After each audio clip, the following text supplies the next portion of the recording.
Let's get together, talk about the movies that we saw this week. We'll have discussions, talk film news, we'll laugh a lot and act like geeks. Sometimes we'll have a guest or two, sometimes it's just the two of us. Let's crack some jokes and tell some folks to come along and hang with us. Mike and Mike go to the movies. Mike and Mike go to the movies. Yeah!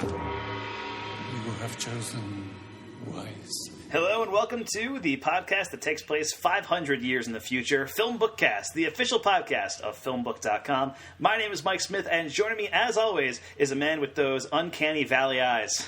Mike Tacrecio. How you doing today, Mike? I am doing great. So are my baby blues. Everything's wonderful.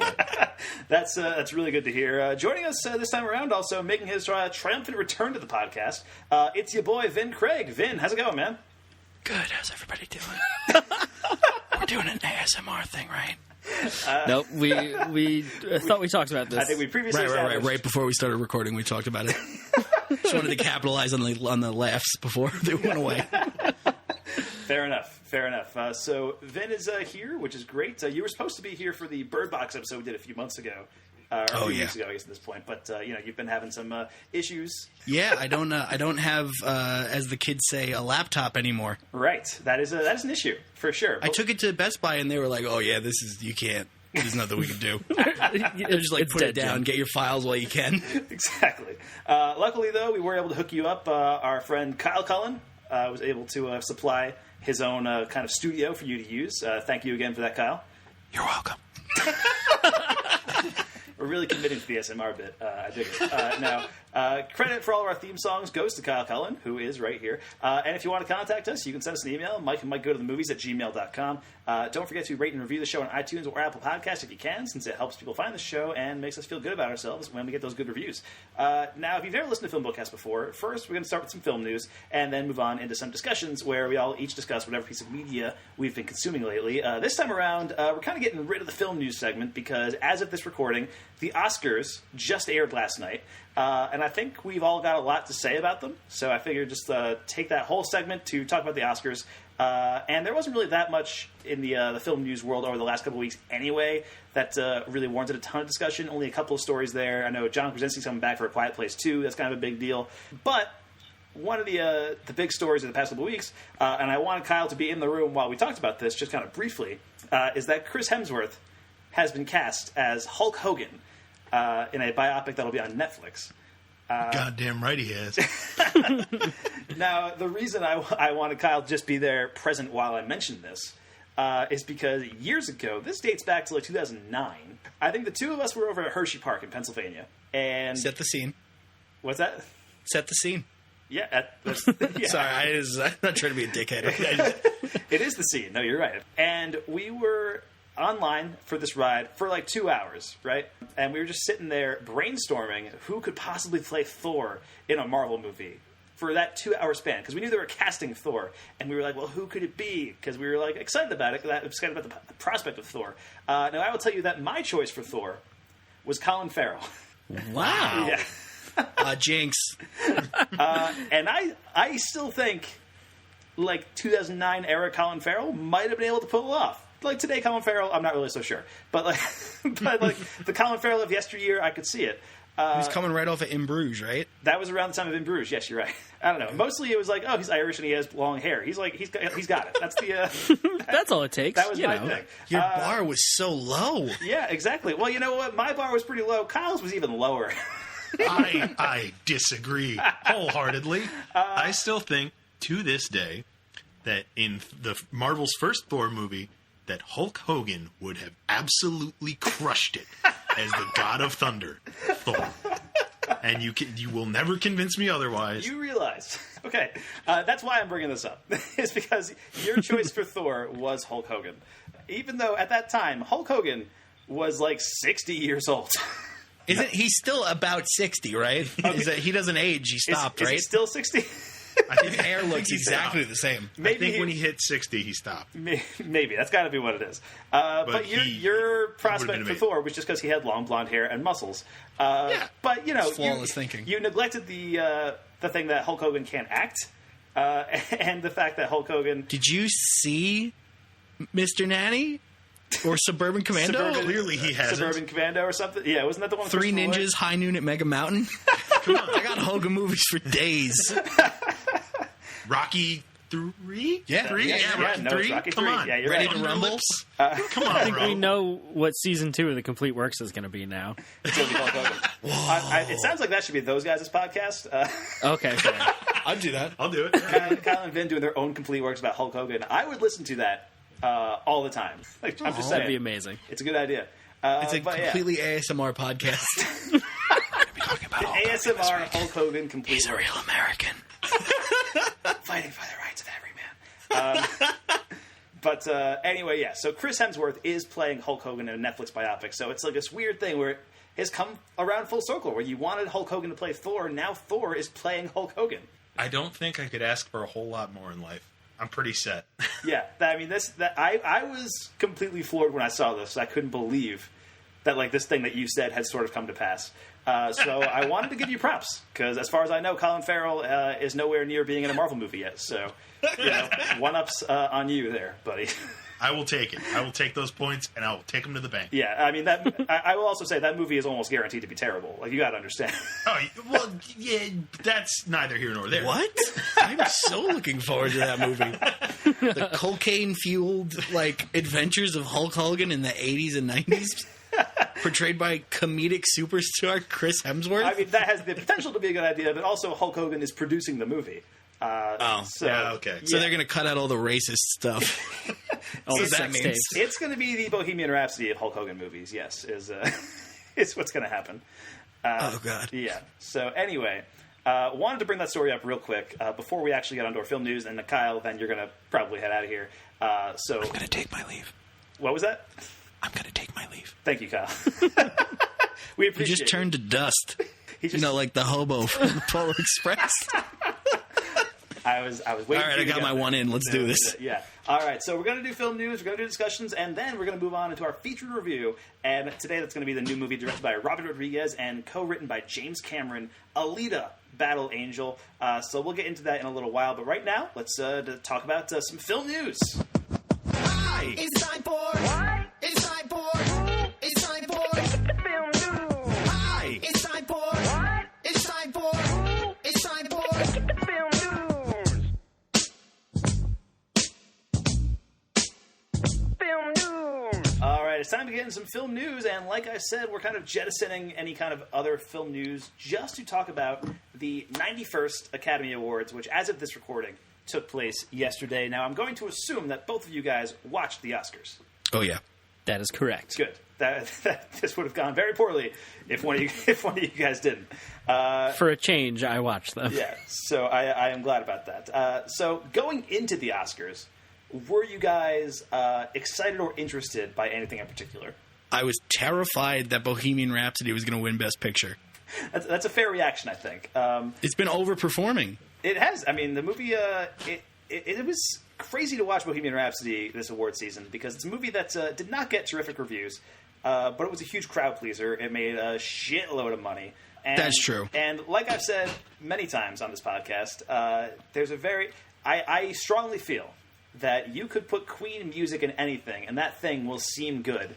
And Bohemian Rhapsody is the prime example of that. It's a movie that is not very good, but because there's a lot of Queen music playing in it, your brain is tricked into... I read somebody said they shouldn't have won Best Editing. They should have won Most Editing. Yeah, well, I would agree with that if Vice wasn't also nominated. Because, Oh, shots fired. yeah, but anyway... so the Oscars happened last night. How did you guys watch them? Were you just at home watching them, or did you have like an Oscar party that you were doing? Oh, I was just at with my- home. No, you go ahead. Just at home on the couch. Okay, you too, man? Oh, yeah, that's my exact story also. Yeah, fair enough. Okay, I actually had a unique experience watching this year. The local indie theater near my house, the Roxy, which I've referenced many times in this podcast at this point, right around the corner from where I live, they were having an Oscars watching party. They were live streaming the Oscars in one of their theaters. So I went over there. They had like sandwiches and cookies and stuff. It was honestly like the ideal way to watch the Oscars, surrounded by people who also, were snarky about it and all that kind of stuff. It was great. So before we get into the actual awards, I think everyone from the moment it ended is talking about the absolute insanity of Green Book taking Best Picture, and that is insane. But before we get into like the actual awards and the winners, what did you think of the actual ceremony, like as a whole, like as a watchable experience? What did you think of this year's Oscars? Especially because there was no host this year, and there was a lot of issues going into the Oscars leading into them. What did you think, like overall? How'd they do? I think this Oscars was one of the most enjoyable in recent memory. I was very nervous first, with the whole, controversy going on with no host. We were going to not have any technical awards. None of the music was going to be. There were going to be two musical performances, and basically they were trying to shave this down to an hour-long broadcast for some reason. And they undid all that, except for obviously no host. But I felt like it had more flow. There was more connectivity. It was just kind of award after award instead of here's a 10-minute a pizza delivery bit. Or something like we don't need that shit. I would honestly be fine if we never have a host again. Yeah, plot twist. There never should have been a host. That's what the big twist was at last night's ceremony. Yeah. I think it would be fun. Basically, it's what happened here. Cut out Queen. Forget the Queen performance. Which okay, that was neat, I guess. But Adam Lambert. It would have been cool if Freddie Mercury was still alive, but it was like a hologram Freddie Mercury. Yeah, you know what? Seeing Adam Lambert perform with Queen gave me new appreciation for Rami Malek in Bohemian Rhapsody. Yeah, my mom was like, he should have played the guy, and I was like, no, he shouldn't have. It's like, no, if there's one guy who's worse at being Freddie Mercury, it's Adam Lambert. Yeah, somehow. But so it start after that, it's Maya Rudolph, Tina Fey, and Amy Poehler doing a short comedy bit, and then the first presentation. Just do that from now on. Just have a 5 to 10 minute comedy bit. They're the first presenter, and then we just move on. I don't need this guy a person to come back and do dumb bits that aren't particularly funny usually, especially at the end of the night, where it's get out of the way, man. I would also watch a broadcast where only John Mulaney and Awkwafina gave out awards. Yes, 100%. And they're shocked at it the whole night. They were so good. Yeah, they were fantastic. And Tessa Thompson and Michael B. Jordan, they also kind of killed it. Oh yeah, they were pretty funny too. Yeah, I mean that's the thing. I feel like the actual presentations and stuff this time around were all, for the most part, generally pretty good. And yeah, I kind of missed having a host monologue or a musical number or something in the beginning. But once the show started and it kind of started to flow, I think it started off a little rocky, where it seemed like it was speeding through a lot of awards pretty quickly, and they were cutting off the mic. If the acceptance speeches went a little long, but the Tina Fey and Poehler, Maya Rudolph thing was great. Again, we are not your hosts this year, but if we had hosted, it probably would have gone like this. I'm Freddie Mercury. Well, I'm the wife, Buster Scruggs. I hardly know her. Hey, that's a good one. Hey, Chadwick Boseman, what kind of plans you got later? These Spanx are so tight, they've entered my Spider-Verse. I'm Sam Elliott from Sam Elliott Mustache Wax. Roma's on Netflix. What's next? My microwave makes a movie. And don't worry, Bradley. After 4 kids, I too have peed myself at the Grammys.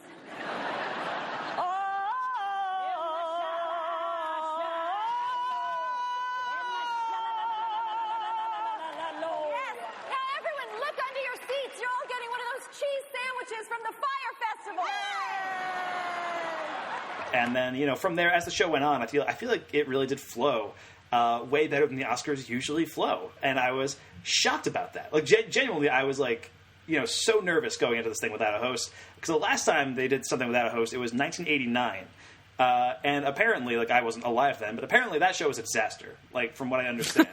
I thought you were saying, apparently I wasn't alive then. I was like, no, you weren't. It's not up for debate. I am learning this about myself now, that I was not alive in 1989. My producer's telling me. Yeah, Colin is whispering in my ear. That's yeah. But that's a show. If you can look up the opening musical number from that show, it's Rob Lowe singing with Snow White. And it's bizarre. It's super weird. Oh, is that why I kept seeing that thumbnail everywhere? I didn't know what it was. That was the last time there was a hostless Oscar, so that's why that kept coming up everywhere. And there have been plenty of Oscars hosts that I've loved. I think Hugh Jackman did an amazing job when he hosted. I still go back and watch his opening number regularly. I watch it all the time. This past year was the 10-year anniversary of that opening number, and somebody did an oral history of the opening number. Which was written by Dan Harmon, Rob Schraub, and Ben Schwartz, of all people. Wow! And so it's like those 3 guys just talking about the creation of that number and working with Hugh Jackman. It's really fascinating to read. And it's for a very niche market, obviously. But that niche is like directly the Oh, they podcast. wrote that opening number. Yeah, they wrote that opening number. That's amazing. Yeah. But yeah, and like that Hugh Jackman one's great. I think Chris Rock did a great job when he hosted. I also thought Jimmy Kimmel did a solid job when he hosted the last 2 years. Especially because, Kimmel was good. And I think, when that La La Land Moonlight thing happened, you kind of needed a host at that point in time for Jimmy Kimmel to just be there and being like, okay, we got to like figure this shit out. Just to have somebody there kind of corralling the chaos. So I think there is benefits to having a host for these kind of award shows.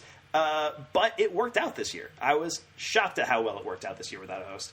And having, just having like presenters pop in with like a 2 to 3 minute bit and then they're gone. So everything felt kind of fresh, They can also do this format and have an opening monologue. Yeah. You can get any comedian to do an opening monologue, roast the crowd, and then just go on with the show. Better yet, who should host is Guillermo from Jimmy Kimmel. I would a whole Oscars hosted by him, just getting sloppier and sloppier on tequila the whole night. That would be pretty good. They gotta wheel him out on the end on like a cart. He's so drunk. Honestly, there's only one person I want to host next year, and that person is Spike Lee. Yes. Ooh, nice. That would be incredible. That'll never happen, but that would be incredible. But yeah, so let's get into some of the actual awards. I mean, Green Book won Best Picture. Now, have either of you guys seen Green Book? No. I've heard of books, and I'm familiar with the color green. But no, I have not seen All right, so this particular film. Neither of you guys have seen Green Book. I have. How many of all the Oscar nominees? I mean, there were 8 Best Picture nominees. How many did you guys end up seeing before the ceremony? I think around 5 for me by the end. Really? Maybe 4. I was bad this year. I didn't care about anything coming out this year. I mean, that's fair. I saw all 8 of them. Now, Mike, you saw. I know you saw Black Panther. Like when we talked a couple weeks ago, you had only seen Black Panther out of the nominees. Yeah. Wait. Hold on. Let's run them down for me, Mike. The nominees for Best Picture were Green Book, obviously, which you didn't see.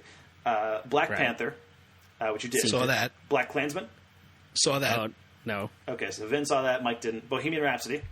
No. I was in the theater for that. You experienced it? I experienced that one. The Favorite you saw. Yes. But Vin did not. I wish I did. Roma you saw, and Vin you have or haven't? I have not. Okay. A Star is Born Vin saw, and Mike I don't think you did, right? No. Okay, and Vice. Did you see Vice? Oh, no. Okay, so I lied. So I ended up with 3. Okay, so you saw Black Panther, The Favorite, and Roma. Those are probably the 3 best ones in here. So you did good. They were all so good. I thought I had seen all the other ones. Yeah, fair. They lifted up the others for you. Yes. So Green Book won Best Picture, and now Mike, you said you you didn't see it, but you're angry about it. Yes. And I feel like that's the attitude that a lot of Twitter took to the Green Book win. And I will say, watching this in the theater with this whole crowd of people, the absolute shock when Green Book won, because it was one of those things where I really thought Roma was going to win this thing, and I wasn't 100% on that because this year the Oscar race seemed like it was way more spread out than in other years. It was so weird. Yeah, there was no clear frontrunner, and that actually made it, I think, a more exciting show because certain things are winning awards, and you're like, oh, could this mean that it's going to win Best Picture and that kind of thing? There was, even by the time you got to Best Picture, there was no clear outcome about what was going to take that award. And then Julia Roberts announces that it's Green Book, and even she seemed surprised. Green Book? What is that? Oh, is that one of the movies? That's wild. And then as soon as Green Book takes the stage, and Peter Farrelly goes up there, it definitely felt like they were trying to just rush the show into the end. Okay, Green Book won. We got to wrap this up before people riot in the Dolby Theater. We got to wrap this up before he only thanks Viggo Mortensen a bunch of times.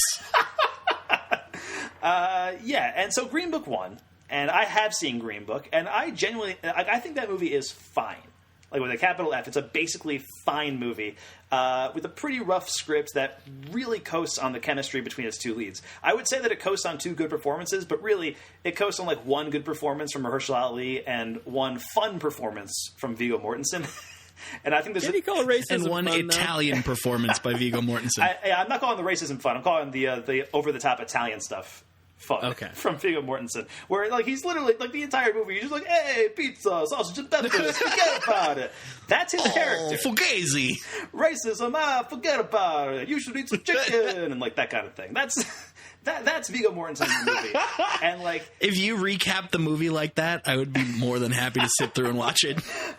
Yeah, I mean, honestly, that is genuinely what his performance is like in the movie. And the thing is, like, he and Mahershala Ali are good together. That's what I think people are drawn to about this movie. They had good chemistry, and it feels like, you know, a throwback, feel good, you know, kind of 80s style movie where it's like just about, you know, two people of different backgrounds coming together despite their differences and stuff like that. But there were so many... fuck everything about that. Well, that's the thing. There were so many more vital movies about racism this year that did not paint it as if it's this thing that is fixed already, you know? It's right. But Viggo Mortensen fixed it. I mean, the white guy befriended the black guy, and he fixed racism. Yeah, if you go into the Civil Rights Museum in Washington, D.C., there's a big picture of Viggo Mortensen. Exactly. But like as Aragorn. Somehow. That's how long ago he fixed it. That's how they want to remember him. So yeah, I think Green Book is like probably the worst Best Picture winner since Crash. Like that's, I think, the easiest one to kind of go back to, which is a similar kind of movie where it's like, it's, you know, white people pretending they fix racism kind of thing. I think Crash. Another Lee got screwed that year. Which was the Lee movie that got? Oh, Ang Lee. Yeah, you're right. That was a deep cut. Good job, Vin. I'm entirely deep cuts. Yes. My whole body is made of deep cuts. Yeah, that was the year that Crash beat Brokeback Mountain for Best Picture, and that was another big shock when that happened. But yeah, it seemed like, you know, there's a lot of different factors that go into a movie like Green Book taking Best Picture. Can I jump in real quick? Absolutely. I mean, before we get too far away, I actually know somebody who knows Ang Lee's son. Really? And they were, before the Oscars that year, Ang Lee was like, yeah, I already cleared a space for my Oscar. Like, he was so sure he had it. Sorry, I felt like I needed to tell that story, because... That is never rough. Has somebody missed. It's like he was like Babe Ruth calling his shot, but then if Babe Ruth like grounded out to first. That is rough. He did win Best Director that year, though. I am pretty sure about that. So maybe he cleared 2 Oscar spots then. He must have. And he did win later on for Life of Pi, so there is that. So it got filled. It's a happy ending. Yeah, Ang Lee ended up making good anyway. But yeah, this is probably the worst Best Picture winner since Crash, and it does feel worse because like there were other very good movies about race this year that dealt with it in a realistic way that like didn't sugarcoat it. Even something like Black Panther deals with it in a much more like interesting and realistic way than Green Book does. But like Black Klansman was right there if that was the direction that you were trying to go for, you know? And Spike Lee was right there, you know? And Spike Lee had never won an Oscar in his entire career before last night. Was that his first one? His very first competitive Oscar. I think they gave him an honorary Oscar like a little while back. That's not a real Oscar. That's not a real Oscar. You're right. But anyway, so they gave him a Best Adapted Screenplay Oscar for Black Klansman, which came right after they gave a Best Original Screenplay Oscar to Green Book, and the like tonal whiplash in that room, like when that happened, was insane. Even they had Brie Larson and Samuel L. Jackson announce both of them, and when they announced Green Book winning a screenplay, you could see like the kind of like confused look on their faces. Like Brie Larson was like, that can't be right. Like what? And Sam Jackson's kind of like his brows furrowed and he's looking down at it. But then when they announced Black Klansman, I mean, obviously Sam Jackson and Spike Lee have been best friends for a very long time. But when that happened, you know, Sam Jackson's like, "Oh yes, in the house," and like they like Spike Lee, and Spike Lee runs up there, gives him this great big bear hug, and it's incredible.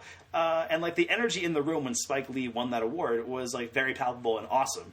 And so you get something like that, and then Green Book takes Best Picture, and there's a disconnect there. It's very weird. Yeah, there was. I watched Dave Chen, you know, from the /FilmCast and all that, did a Periscope thing on Twitter right after the ceremony ended, and he talked about how he felt that there was this huge like dichotomy going on throughout most of the ceremony, where a lot of the awards was like, this is the most women that have ever won an award this year I saw. Yep. Like it was a relatively diverse cast of winners. Yes. But there felt like there was the struggle between like the old Academy members that still wanted this kind of like this movie like Green Book to win stuff because it makes them feel less guilty about being white. And then there's this other, you know, the young people that are joining the Academy now and are voting for these diverse movies, like a movie about periods one, like the documentary. Right. That's pretty cool. Yes, and her speech, like by the way, was great, too. Yes, yeah, and there was a lot of empowerment going on. So it feels like it was. I thought that was a really apt thing that David Chen noticed that there was this kind of struggle going on between the old and new members of the Academy. So hopefully, like, they'll go away soon. I don't know. I can also say, in terms of because there was a lot of great representation last night in terms of presenters. Yeah. And in terms of the white people that they did pick to be presenters, I liked who they picked to rep us, like Paul Rudd, Brie Larson. Like, solid representations for white people going up there. They picked the best. Just of the good best. people. But I should also say that the way they vote for Best Picture, and throwing this out there, that the Academy has gotten a lot younger and more diversified in recent years. That's been like a push they've tried to happen pretty much since a few years ago when there was the Oscars So White controversy, right, where like they had no black nominees. That was in like 2013, 2014. I forget exactly when, but there was like no black nominees one year, and so when that happened, and everybody, like, there was this kind of Oscars So White online campaign, like to get more representation at the Oscars. That was when the Academy really started to be like, all right, we got to diversify our ranks and get younger people, and they have strived to do that. And so now the Academy actually skews younger and more diverse than most of the film groups out there, most of the guilds, SAG and stuff like that. Like, it's different than it was just a couple of years ago. But yeah, there is still like a contingent of older Academy members that it's still mostly white males that are above the age, a certain age or whatever. And so there is change in the Academy coming. It's just happening a little bit more slowly in the Best Picture race. But everywhere else, it seems like it's being represented, which is kind of wild. Yeah. And the thing is, the way you vote for Best Picture, it's a preferential ballot. So you have to rank like the movies 1 through 8 in terms of like what you would want to see, like your favorite movie to your least favorite movie.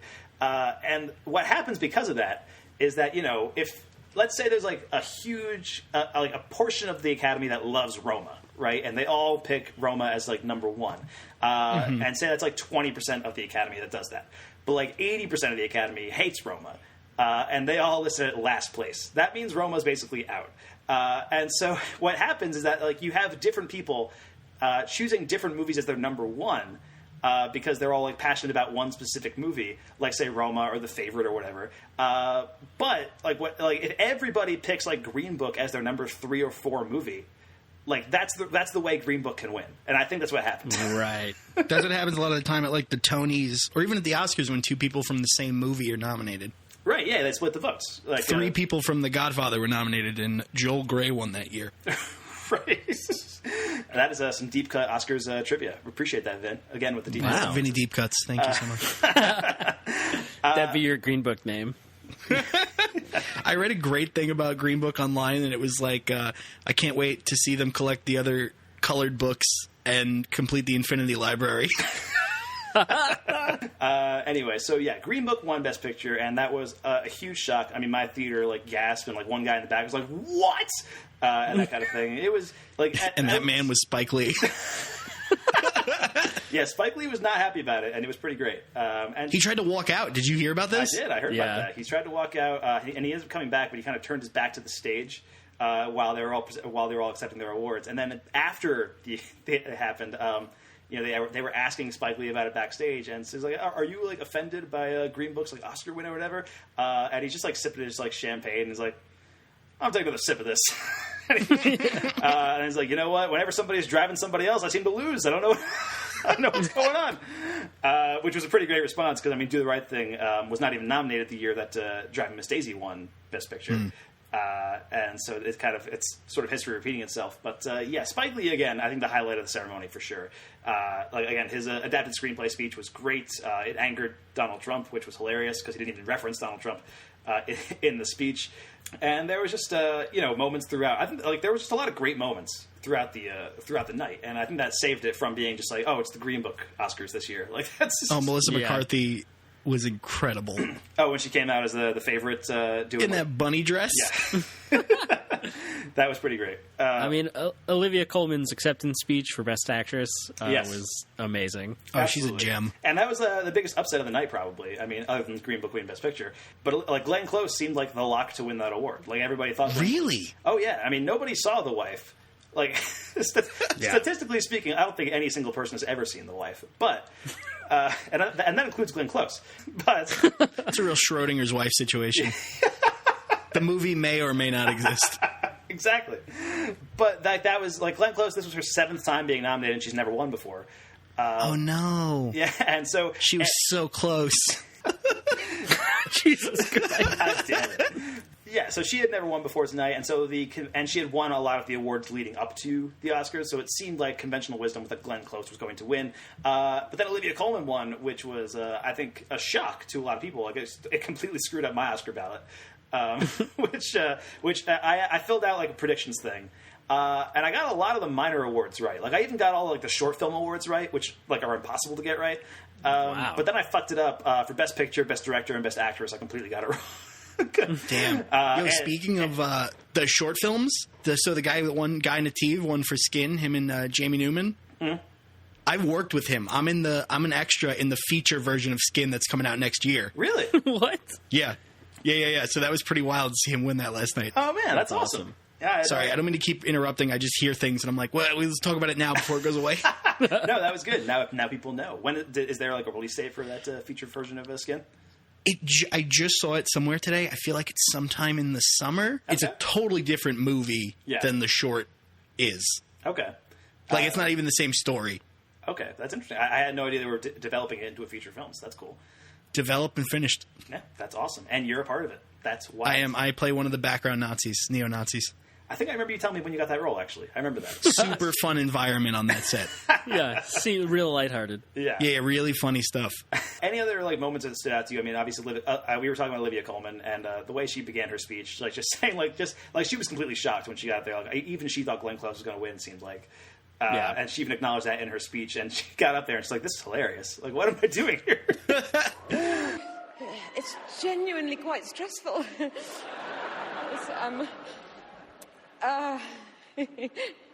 This is hilarious. Go on, Oscar. Okay. I have to thank lots of people. If, by the way, I forget anybody, I'm going to find you later. I'm going to give you all a massive snog, and I'm really sorry that if I might forget now. But Yorgos, my best director, and the best film, and with Emily and Rachel, the two loveliest women in the world to fall in love with and to go to work with every day. I mean, you can imagine it wasn't a hardship. And to be in this category with these extraordinary women, and Glenn Close, you've been my idol for so long, and this is not how I wanted it to be, and I think you're amazing. I love you very much. I love you all. Thank you. Lindy King, my agent, who took me on over 20 years ago. Thank you so much. And Olive and Hildy and Brynna, who made me do things that I said no to, but she was right. And my mum and my dad.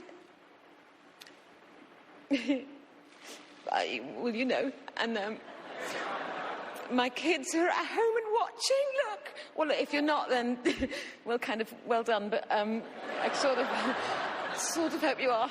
This is not going to happen again. And any little girl who's practicing their speech on the telly, you never know. And when I used to work as a cleaner, and I loved that job. I did spend quite a lot of my time imagining this. Oh, please wrap up. Right, okay. And thank you. And my husband, Ed, my best friend, I love you so much. 25 years, you've been my best supporter, and he's going to cry. I'm not. And thank you so much. Fox, everybody, the cast, the crew, Francis, Sam, thank you. Oh, thank you so much. Lady Gaga. Melissa.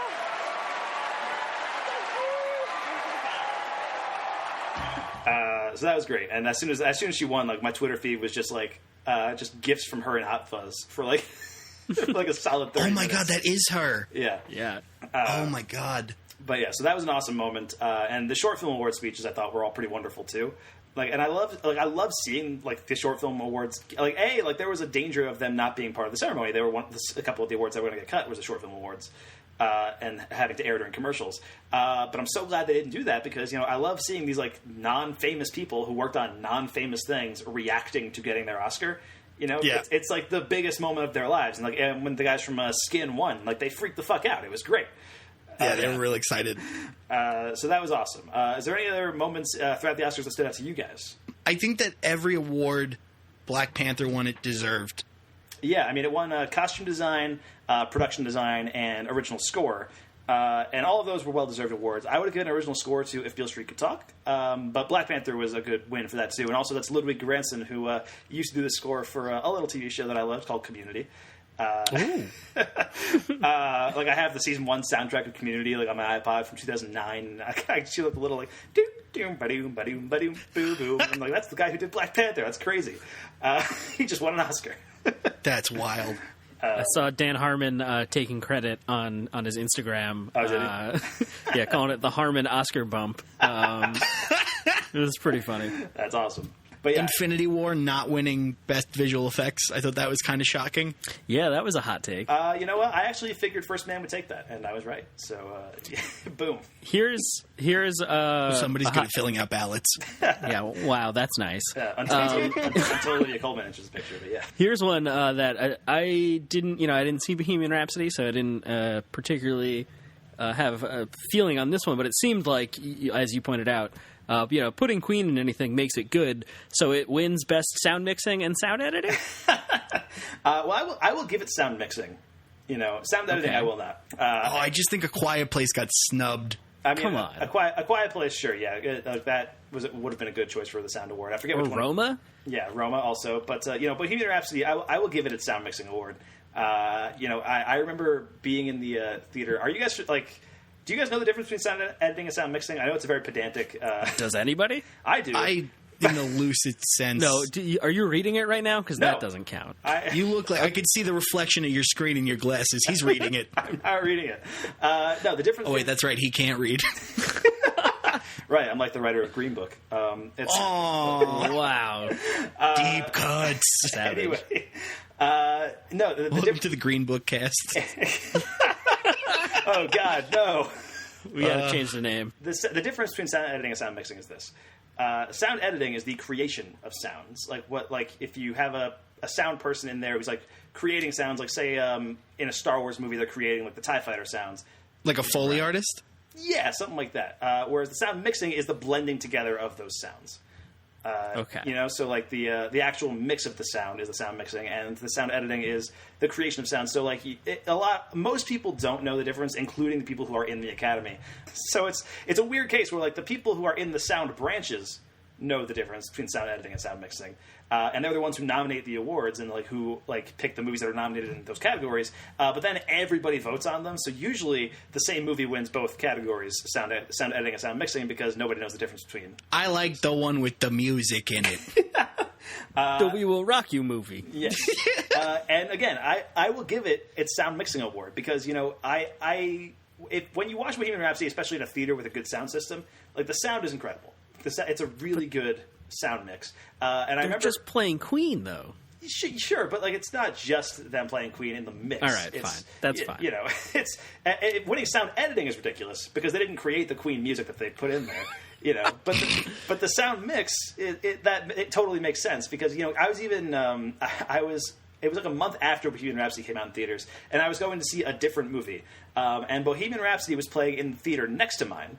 And at one point, my theater started shaking, and I was looking around like, what is happening? Is there like an earthquake happening outside? Is like a thunderstorm? Like, what is going on here? And it turned out it was the We Will Rock You scene from Bohemian Rhapsody that was just going on in the theater next door. Wow. So what you're saying effectively is Bohemian Rhapsody is a movie heard somebody... It's like a kid in class who hears somebody whisper a really funny joke and then says it much louder. Yes. And then gets all the credit? And it gets all the credit. Yeah, exactly. So I'll give it its sound mixing award, sound editing, not as much. And then it also won film editing, which is a joke. That's the that's insane that it won film editing. Especially there's like a clip going around online of like a scene in the movie illustrating why this movie is bad at editing. Where it's got like 15, 16 cuts in like 60 seconds. Yeah, more than that even. Like it's a lot going on in that scene. And that's something that I didn't even think about when I was watching the movie in the theater. But when I saw it online, kind of just cut out of context. I was like, yeah, that is not great. And I think the reason it won film editing is because they basically had to salvage the movie from a complete nonsense of parts because they had the Bryan Singer stuff and they had the Dexter Fletcher stuff and they had to kind of mix them all together. Which, by the way, I think this set the record for movie that won the most awards without ever thanking the director in any of the speeches because of the whole Bryan Singer thing. Like nobody wanted to say like, was he still technically the director of like when it came out? He is credited as the director of the movie, yes. And so because of the whole Bryan Singer is most likely a pedophile scenario, they were like, okay, let's not mention that Bryan Singer had any part of this movie while we're talking about Oscars. And that ended up working for them. And Rami Malek ended up winning Best Actor for playing Freddie Mercury, and that's also a win that I really can't get behind. I know people who have said that Bohemian Rhapsody is not good, but Rami Malek is good in it. And I don't agree with those people. I am one of those people, just so you know. Are you one of those people? Okay, we'll talk about that, I think, in your discussions in a little bit. But I really think his performance is, at best, fine. But I think, the fact that they're using Freddie Mercury's vocals for a lot of it, and the false teeth are doing, like, a lot of the work on that performance. But, like, that's what acting is. I don't know, man. It's Christian Bale gained 600 pounds or whatever he did to play Dick Cheney. Like, what is that if not a pair of big fake teeth? I will say that... not that I think Bradley Cooper should have won Best Actor, but David Chen, actually, who Mike just referenced before, also tweeted out something today that I thought was pretty interesting, where he's like, Bradley Cooper, started developing this movie, cast Lady Gaga, learned how to play guitar, wrote a bunch of songs, worked with a vocal coach to pitch his voice down an entire octave. To be Sam Elliott.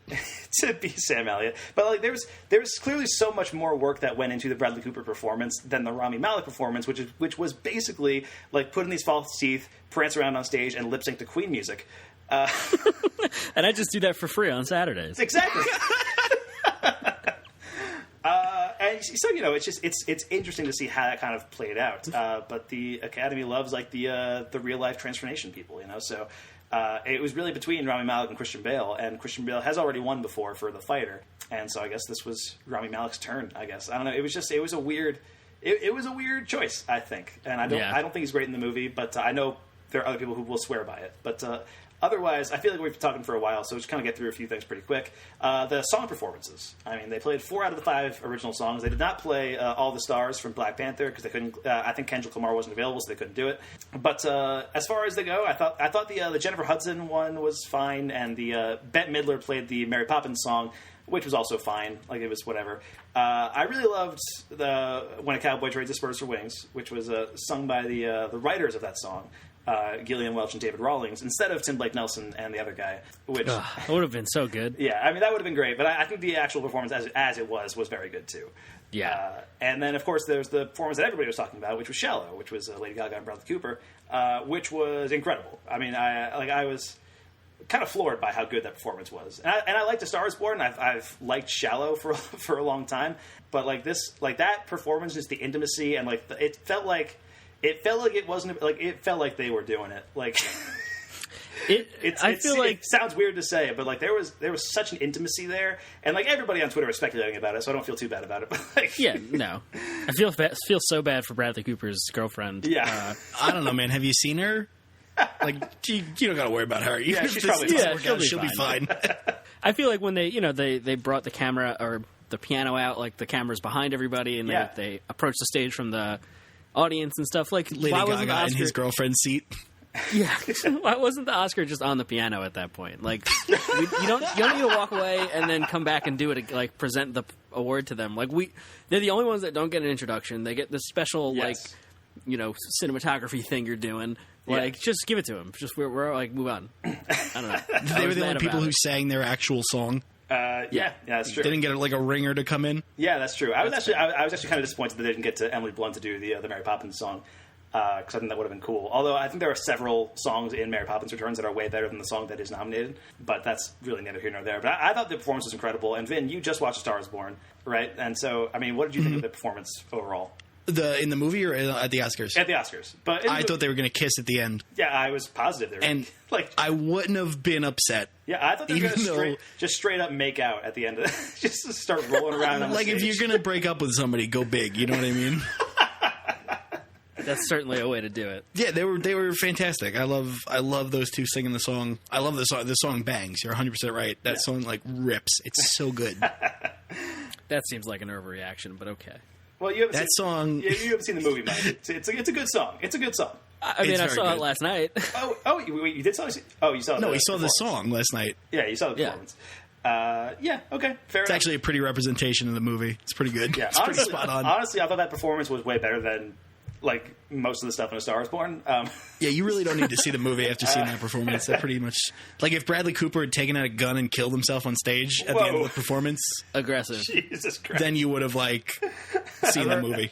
I've already got like plenty of fodder for my slash fic later. Don't worry. Fair enough. All right, so before we wrap this up, just wanted to kind of shout out a couple of the presenters that were there as well. I mean, we mentioned Tina Fey, Amy Poehler, and Maya Rudolph. They were hilarious at the beginning. John Mulaney, Awkwafina, also great presenting those short film awards. I enjoyed Keegan-Michael Key flying down. Oh, yeah. With the Mary Poppins umbrella. I thought it was weird that they had Keegan-Michael Key and Jordan Peele in the same room together, but they didn't have them do anything together, you know? Didn't act like they were best friends. Oh, Wayne and Garth. That was one of the best parts of the presentation. That was pretty delightful. Like, when it was Mike Myers and Dan Carvey introducing Bohemian Rhapsody, which totally makes sense, obviously. And, you know, when they started just doing, like, lines from Wayne's World, I was like, okay, like, this is kind of funny, because I love Wayne's World, but, like, they're just doing this, like, lines, and, like, it's not like it's adding anything. But then, like, they did the lines, and then they kind of did this, like, prolonged chuckle at the lines. like laughing at the fact, like, they know it's a hacky bit that they're just doing the same lines they did 30 years ago. And so there was like for like a solid like 10 seconds. And that to me like redeemed the entire thing. Like, that was the funniest part to me.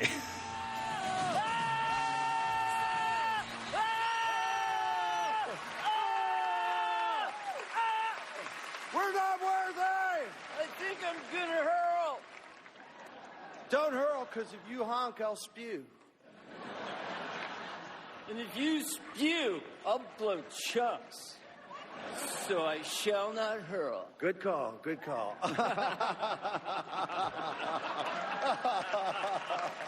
But seriously. So they were great. Also, they had Congressman John Lewis there introducing Green Book. Which was probably like the biggest indicator that Green Book was going to win Best Picture in retrospect. Like, I think they felt like they needed to have somebody there who could legitimize Green Book in some way. Yeah. Let's get the guy that was beaten and arrested during the Civil Rights era and is now a senator to introduce this movie about how white people solved racism. Okay, again, you didn't see the movie, Mike, and that is an oversimplification of it. I mean, that's fair. Yeah, one white person solves racism.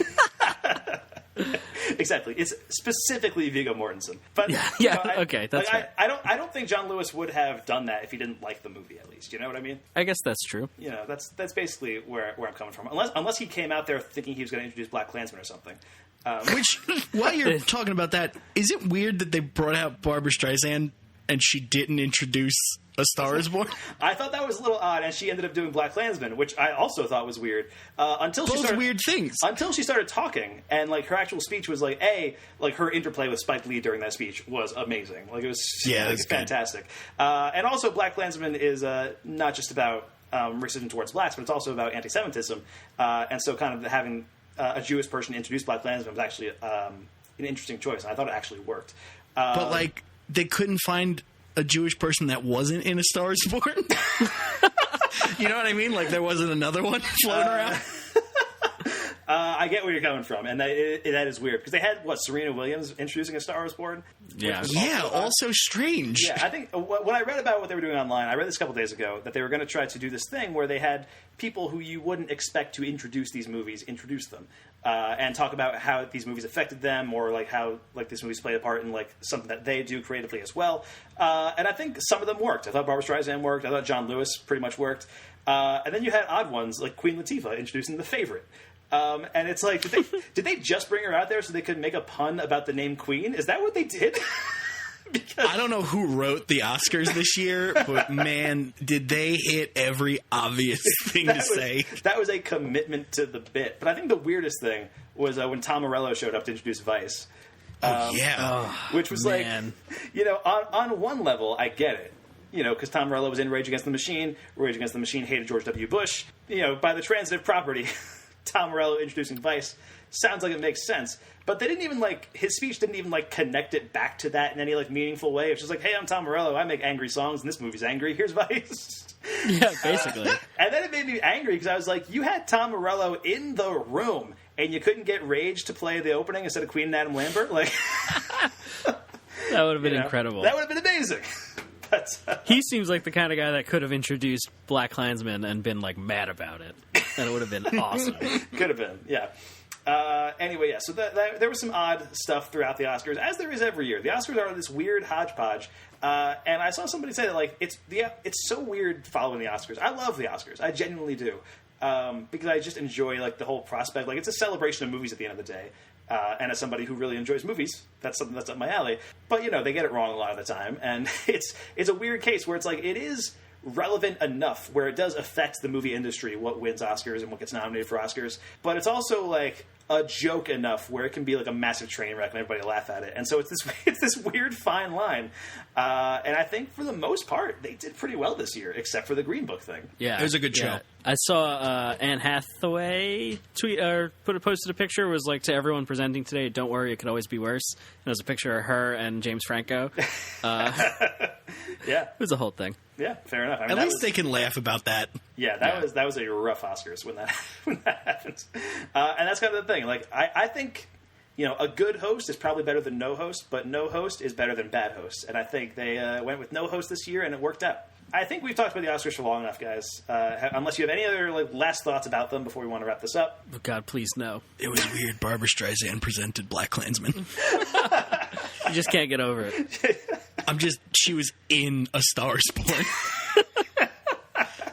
I will say I did love Richard E. Grant's reaction to when Barbra Streisand came out in the room. I don't know if you noticed that. It was pretty great. Like he freaked out, and that was pretty great. That was very it was a fun moment. But anyway, yeah. All right, that is the Oscars. They happened last night, and I think for the most part, solid stuff. Fun awards, pretty good speeches. Not the greatest ending, but overall, like an 8 out of 10, I would give it, like as a ceremony. I just remember Julia Roberts' final thing where she was like, "I guess that ends the 91st Oscars," and that's basically how I felt. Which was definitely that definitely felt like, okay, this is probably an area where you might need a host in the future, just to have somebody to say, "All right, good night, everybody," instead of having Julia Roberts come back out and be like, "All right, I guess I'm doing this." I guess Green Book won. Yeah. All right, that's the Oscars. Let's move on into our discussions, starting right now. Watch this.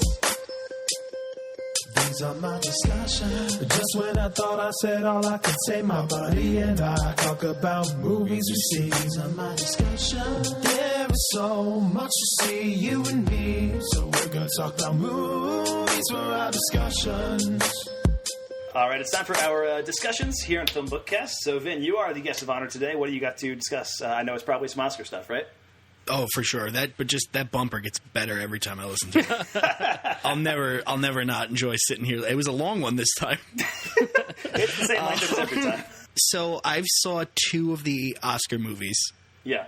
I saw Bohemian Rhapsody, and I saw A Star Is Born, and I saw Black Klansman. But I liked Black Klansman, so I don't really want to talk about that. So it doesn't even count as an Oscar movie because it was good. So it's yeah, it was like a quality film with a strong message, and I was very moved emotionally by it and upset by it because it talks about upsetting things. Yeah, and it did its job. But Bohemian Rhapsody was less good. I was so afraid. I saw it with my buddy PJ, friend of the podcast. Yes, I mean, and we sat and we sang Queen songs in the back row, and we watched just like not even a movie.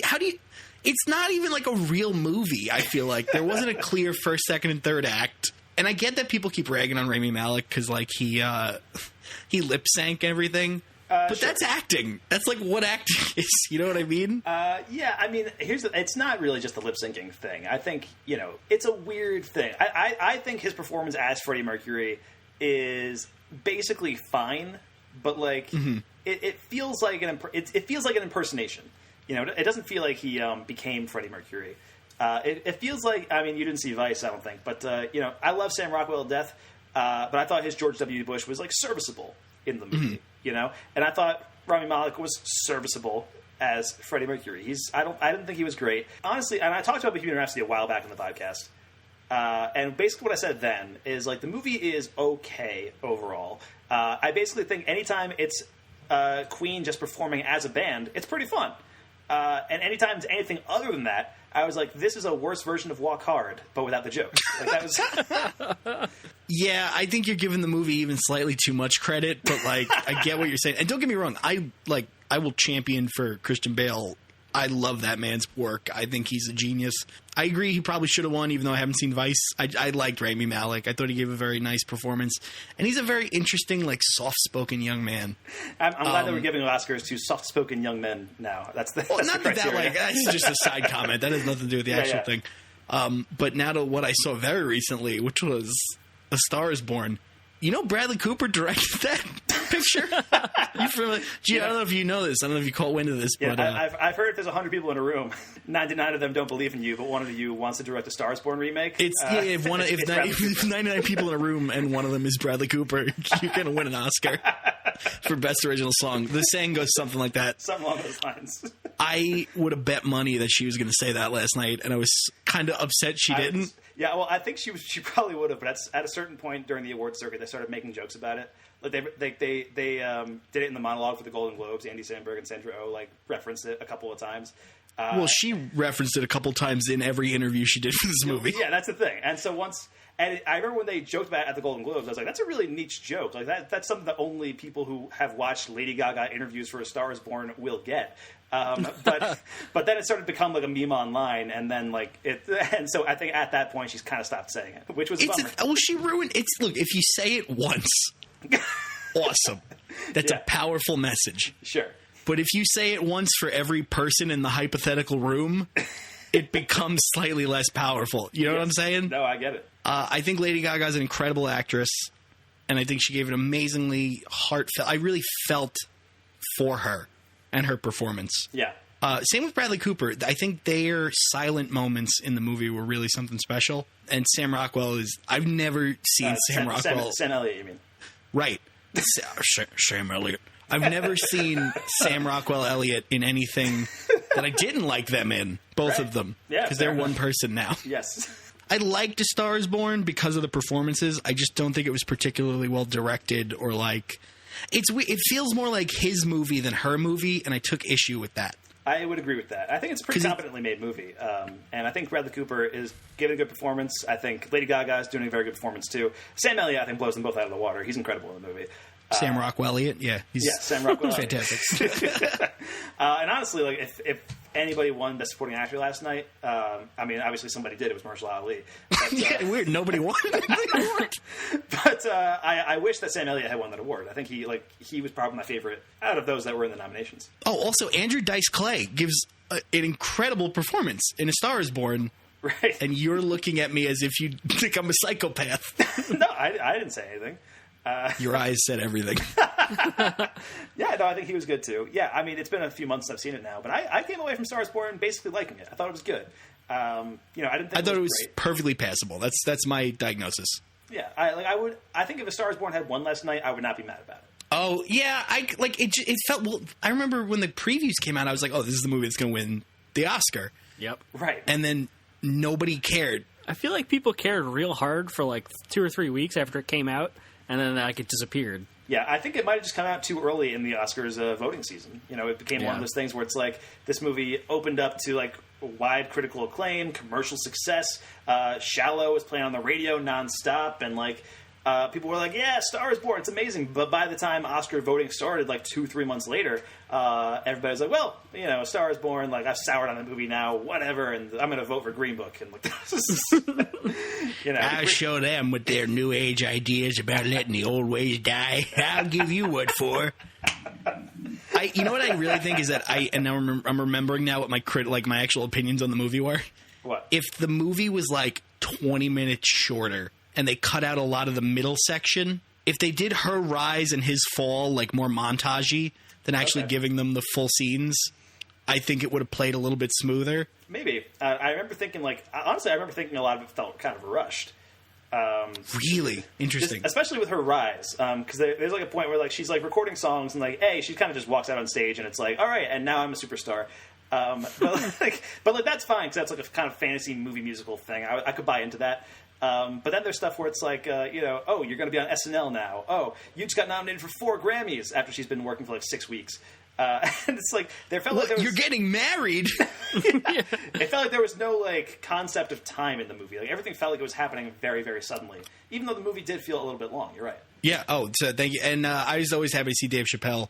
I think that's really all I have to say about A Star Is Born. In terms of other movie news / plugs, I'm going to rifle these off real quick because I feel like I'm running real long-winded today. Dragon Ball Super Broly, go see it. Amazing movie. Just to follow you guys up, because I've talked about the first two, I, for some reason, watched the third Godzilla movie they released on Netflix. Oh, really? The end of the trilogy. and much to my surprise, just like the first two, it was terrible. It's nonsensical. They just made Godzilla boring. I don't know how else to say it than that. All right. I can talk about it now, I believe, because there's been some print about it. I was in a movie at a speaking role in a SAG film with Nick Manganiello. Joe Manganiello. Joe Manganiello, Nick Manganiello, his brother, produced it. Okay. My scene was actually with Joe Manganiello, which is pretty crazy. It's called Shoplifters of the World. It's a movie about the night the band The Smiths broke up. And the other movie I'm in called Slate Yourself just had its upstate New York premiere, and it's going to have its city premiere on March 2nd. Nice. Dude, that's awesome. Making moves. That's great. I'm having fun. I'm very fortunate. Yeah, that's awesome. And you can plug those again at the end of the show when we do our plugs as well. But most importantly, go see Dragon Ball Super Broly. Are you in that too? I am. I play everyone. In my own edit, which I will be releasing online tonight. Your own redub. Perfect. Love it. I do some very offensive Asian accent work. Oh, no. All right. Mike, what do you have to discuss with us today? To round out the Best Picture category, I have The Favorite. Abigail. If you forget to load the pellet, the gun fires, makes a sound, but releases no shot. It is a great jape, do you agree? Yes. Maybe we will think of a use for it one day. Sometimes it is hard to remember whether you have loaded the pellet or not. I do fear confusion and accidents. I'm sure people will be careful. Which, Yorgos Lanthimos' new movie. Yes. And this is, like, just... I haven't now... Okay, I know you yourself are a Yorgos Lanthimos aficionado. I have seen everything he's done since Dogtooth, I believe. And I've been following his career since Dogtooth came out, yes. Yes. So this is the first one I've ever seen, first film of his that I've ever seen. Really? Oh, man. Yeah. What? I know I'm missing out. You know what? Actually, this is probably a good first one to watch, because it feels like it's his most accessible movie. It's the first one he didn't run through Google Translate. Right. No, I mean, that's true. That's fair. Now, he didn't write this, right? No. This is a script. I forget the names of the actual screenwriters, but this was an existing script that Yorgos kind of came on as a director for. Okay. And just like, damn, son, I am in love with everything about this movie for the most part. Yeah. The performances, Rachel Weisz, Emma Stone, Olivia Colman, like, powerhouse. And it employs one of my favorite things, which will tie into my other discussion, is just like a moving camera. There are so many times where, people will walk into a room and the camera will pan with them across the whole room, or we'll do a dolly shot where they walk down a hallway or whatever. That just makes the movie feel so dynamic, and it's fun to watch, which is incredible because most of this movie is walking and talking in a giant, like, palace, which could be so boring. If it's done with so much of this Adam McKay style, maybe not, where it's like we're just going to put the camera in a thing and let two people talk and improvise kind of stuff. That's, specifically comedy stuff, but where it's boring to watch. And this is so weird. There's such weird, like, fisheye lenses used. Everything is just, like, cartoonish in the best way at the same time. Feels very grounded and intense, right? That's like a lot of intrigue and backstabbing going on. Right. So I just had a blast with The Favorite. It's a real good time. And then the other movie I saw is Roma, Alfonso Cuarón's new joint. Right, on Netflix now. On Netflix now, yeah. And this also, Cuarón, master of the one take. So there's a lot of really long takes, moving cameras. Yep. Even if it's edited that way, I'm not really sure. Edited to seem like one take. Right. Kind of thing. And this is like a French New Wave throwback, like slice-of-life drama. Yeah, totally see that, yeah. Just following the life of Cleo, like the housemaid of this Mexican family in, like, 1971. Yep. And just the upheavals going on around them and the family drama. And Yalitza Aparicio, I think is her name. Aparicio, I think. Aparicio, something along those lines, yeah. Was nominated for Best Actress, and she was the one I was really pulling for, who plays Cleo in this. Like, I'm glad Olivia Colman won, but Yalitza is just like it's such a breakout, right? Like, I think she's I think I read that she's like a kindergarten teacher or something like that. Like, this is her first acting role, I think. Yeah, yeah. She's Brendan Gleesoning. He was a teacher before he was. He was a teacher before he was. That's amazing. Deep cut, Vinny Deep Cut. Return. Hey, Vinny Deep Cuts. Vinny Deep Cuts over here. Vinny Deep Cuts. That's your Viggo podcast name. Yeah. To be played by Viggo Mortensen. Vinny Deep Cuts. Oh, hey, I'm watching Roma here. Throw the bones out the window. But yeah, Roma, I was like so emotionally invested in everything going on in this movie, and it feels like, you know, I've seen a lot of stuff where it's like nothing happens, it's so boring, because like a lot of shit happens, but it's very like deeply emotional and personal stuff. It's not like action plot point moving forward happening, and just Karan is such a has such a finesse to get in movies to. Get the audience engaged by like I was saying, just like simply like moving a camera in a certain way can make something powerful. So like I'm glad that he won Best Cinematographer, Best Director, and Roma won Best Foreign Language Film. Right. So Cuarón got to go up 3 times at the Oscars last night. Yeah, seems like it was shaping up. First person ever to be nominated for 4 awards in 4 different categories. Yes, that's true. Wow. Yeah, and actually, the very first time a director has won for shooting his own movie in cinematography. Yeah, that's awesome. Yeah, it's pretty cool. I mean, this is the first time he's done that too. I think usually he works with Emmanuel Lubezki. So this is the first time Cuarón kind of did it on his own, and yeah, he won. Him and the guy who did Revenant and Birdman, whose name I can't think of. Lubezki, the guy I just said, Emmanuel Lubezki. Oh, is that his name? Yes. He didn't know. That's not the guy who directed those, though, right? No. Oh, no, that was Inarritu. That's who I was trying to think of. Yeah, but Lubezki shot those movies. And he won Oscars for shooting those movies, actually. And also, that's funny. Sorry, and he also won an Oscar for shooting Gravity, which was the other Cuarón movie that Cuarón won director for back in 2013. Oh, right. I thought Alfonso Cuarón was the guy you're talking about. Inarritu? Lubezki? Who are we talking about? Yeah, I thought... Who's no, on I first? thought... Okay, I don't know. I don't know. Third bit. All I know is that Alfonso Cuarón is definitely the guy that played Carlton on The Fresh Prince of Bel-Air, right? That's Alfonso Ribeiro, and Alfonso Cuarón is not a person. Not with that attitude. Cool. You're thinking of Alfonso Soriano, who I think was a New York Yankee? He's the second There's too many Alfonsos. Colin, check that. You'll know. Anyway, Roma's great. And I was going to say, it seems like it was shaping up for a Best Picture win. Best Director, Best Cinematographer, Best Foreign Language, the best movie not in English. It seems like it's shaping up to win Best Picture, and then we get fucking Green Book. But yeah.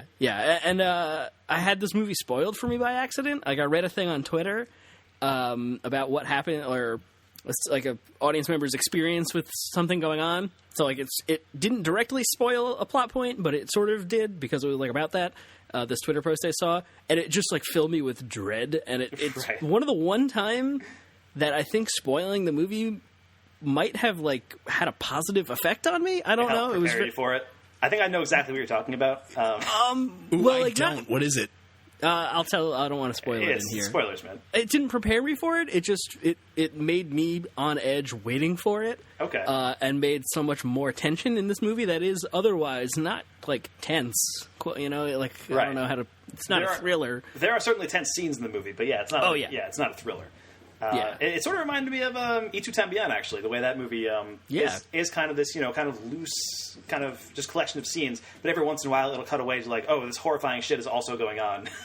There's this other stuff happening. Yeah. So I really loved Roma, but yeah, and The Favorite, both great movies. Okay, cool. Yeah, Roma was my favorite of the movies that was nominated last night, and I wish it had won. It seemed like it was shaping up to. Yeah. I mean, it would have been a groundbreaking choice, I think. It would have been the first foreign language movie to ever win Best Picture. Only a few have ever been nominated in that category. And it would have been a Netflix original winning Best Picture. And I feel like that might also have worked against it in some cases. I think there are contingents of Hollywood that are like, Netflix is sort of destroying the business of movie making in some ways. And it's not really destroying it, but it's just changing it in ways that we're not comfortable with at this point in time. Right. A few years down the line, who knows? I did see that, or there are reports of like certain blocks of Academy voters that specifically voted against Roma, like put it last or voted for other things in favor of it because it's a Netflix movie. I think it was also one of the first movies starring indigenous people, or starring an indigenous character to be nominated or something like that, or something like that, yeah. Something involving that. So that would have been awesome, like a representational win also. Yeah. But anyway, yeah, that is Roma, and it's great. I actually got to see that in the theater when it came out. I'm jealous. I know. Same theater that I watched the Oscars in, actually. And yeah, it's worth seeing in the theater if you can, because I think it is a very deliberately paced movie, and so I think putting yourself in that kind of theatrical environment helps it out a lot. But it is available on Netflix right now if you want to give it a whirl. It's great. Vin, you should watch it, is all we're saying. Great, I'll kick it on right now. You guys hang on for, 2 hours? All right, later, man. Anyway, I got a few discussions I wanted to bring up. I'll try to go through them as quickly as possible, but I've got 6 movies here, so we'll see what Mother of God. First off, I have a couple of Netflix joints, actually, that just came out this month. Velvet Buzzsaw and High Flying Bird. Now, Velvet Buzzsaw is the new horror movie from director Dan Gilroy, the guy who made Nightcrawler a couple of years ago. And this one also stars Jake Gyllenhaal and Rene Russo, both back in this movie. And, the trailer for this movie hit a month and a half ago, 2 months ago, and people saw it and went nuts. They were like, holy shit, director of Nightcrawler is back. This movie looks insane and crazy. And the movie itself is fine. I was oh no. There's a lot of good stuff in there. I think there's some creative. It's much more of a traditional horror movie than I think Nightcrawler is, which is more of the psychological thriller vein. And this is basically a slasher movie set in the world of art criticism. So it's a very unique movie, and it looks very good. I think the cinematography is very good. I think Jake Gyllenhaal's given a really fun performance. Toni Collette's also in it, by the way. She's good in it. And a couple of, there's this actress who I'd never seen before named Zaw Ashton, who I thought was probably the highlight of the movie for me as a performer. She was very good. John Malkovich is also in it. Living that Netflix life now. He's living that Netflix life, yeah. Billy Magnuson from Game Night is also in this movie, too.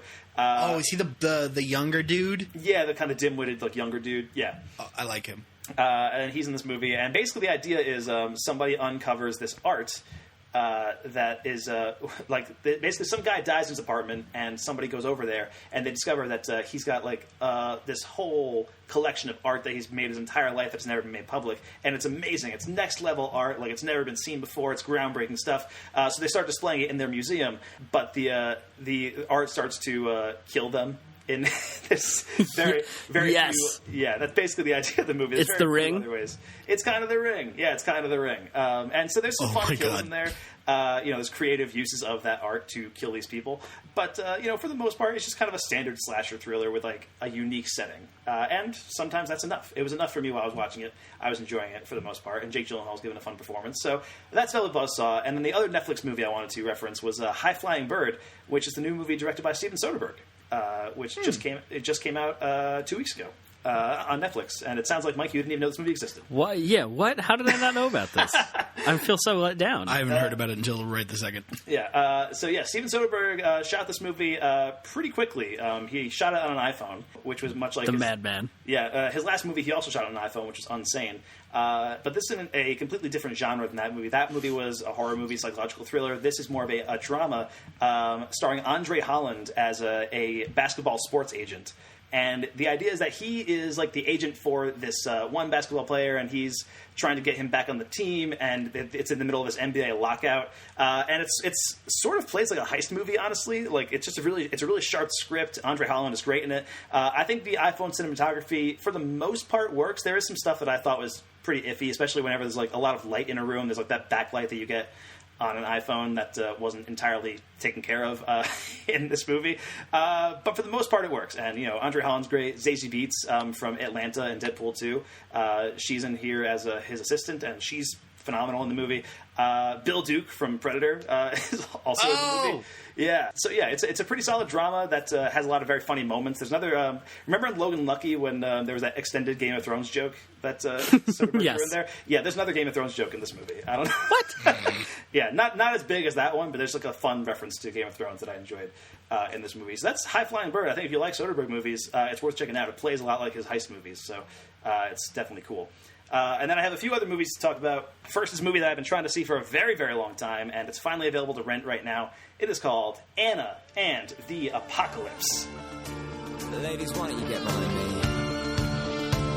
Yeah, groovy. Mate, pass me that plan. The streets are chaos and the outlook is dire. Time for a hero to step into the fire.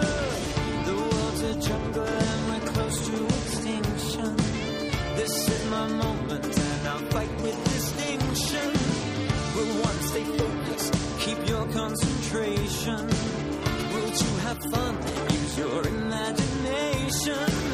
No time for weakness when the undead are waiting.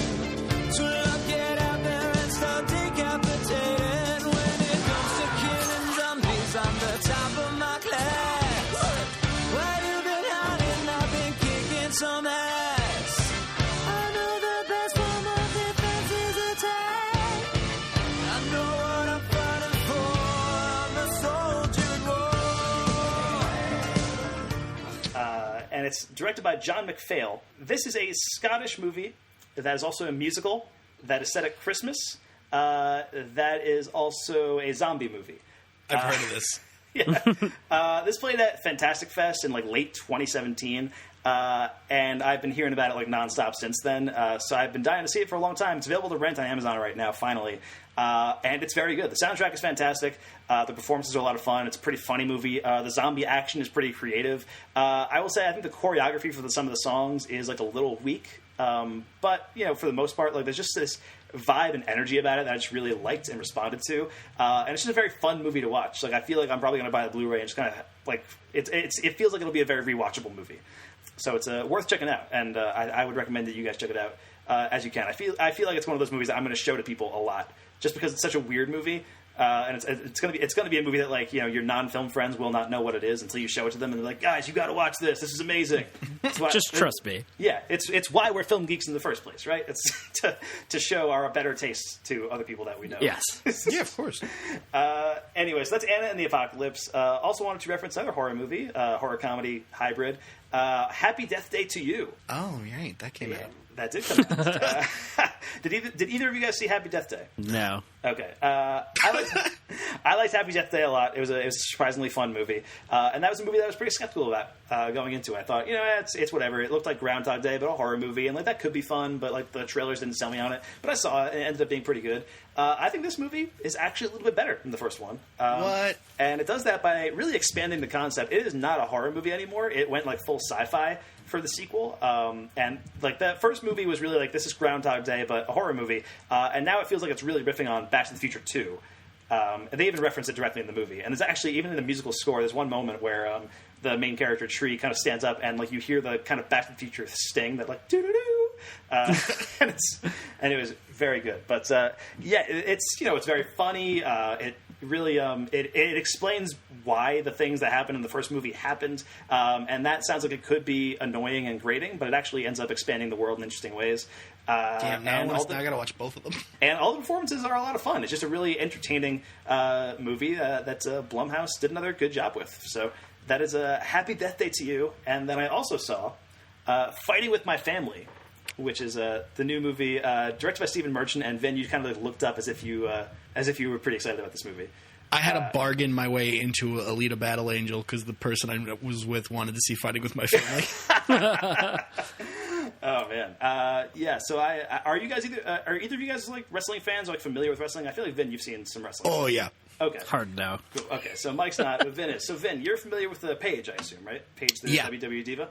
Okay, I was only into wrestling for like a brief period of time, and that was when I was in college because my roommates were super into wrestling, so it would just kind of be on all the time. So you just kind of get into it because it would just be there. And the period of time that I was into wrestling, which was probably about a year and a half, 2 years, was when Paige first entered the scene in the WWE. And she was like immediately one of my favorites. And so this movie, Fighting with My Family, is about Paige, the WWE diva, and her kind of journey from wrestling in her small town in England and getting signed to the WWE and kind of working her way up to WWE diva status. And it's directed by Stephen Merchant, who was the co-creator of The Office, the British Office, with Ricky Gervais. and who was in Logan a couple years ago. Remember that when he was in that? That was weird. Yeah. He played that guy that couldn't be in the sun, the mayonnaise man. Yes, exactly. The mayonnaise man is his official character name. That's weird. And I enjoyed this. It's a pretty solid biopic. It, it's a pretty standard biopic for the most part. It hits the beats that you expect a biopic to hit. But, because it's Stephen Merchant, there is like this kind of dry sense of humor throughout the movie, which I enjoyed. It's also produced by the WWE, so it always like paints the WWE in a good light. But The Rock is in this movie playing himself. And he has a couple of very funny scenes. Big Show and Sheamus show up in this movie as well. What? Yeah, it's solid stuff. And the movie ends with Paige's first match in the WWE, which I saw when it aired live on TV. So I was like, hey, this like it's so weird to like it's weird that I'm at the point in my life where they're making biopics about things that I lived through. You know what I mean? Oh, for sure. It's only going to get worse. I know. But they're also, the amount of time between something happening and there being like a biopic about it is getting smaller. Absolutely. Yeah, that's true. But yeah, so Fighting With My Family, I think pretty solid stuff. Nick Frost also in this movie, pretty funny. Lena Headey plays his wife also, and she's also pretty funny in the movie too. And yeah, great Italian actor Vince Vaughn in there. Wait, what? The great Italian actor Vince Vaughn. Sure. I'm not sure. It's Vince Vaughn. Vince Vaughn is in the movie. Okay, yeah, fair enough.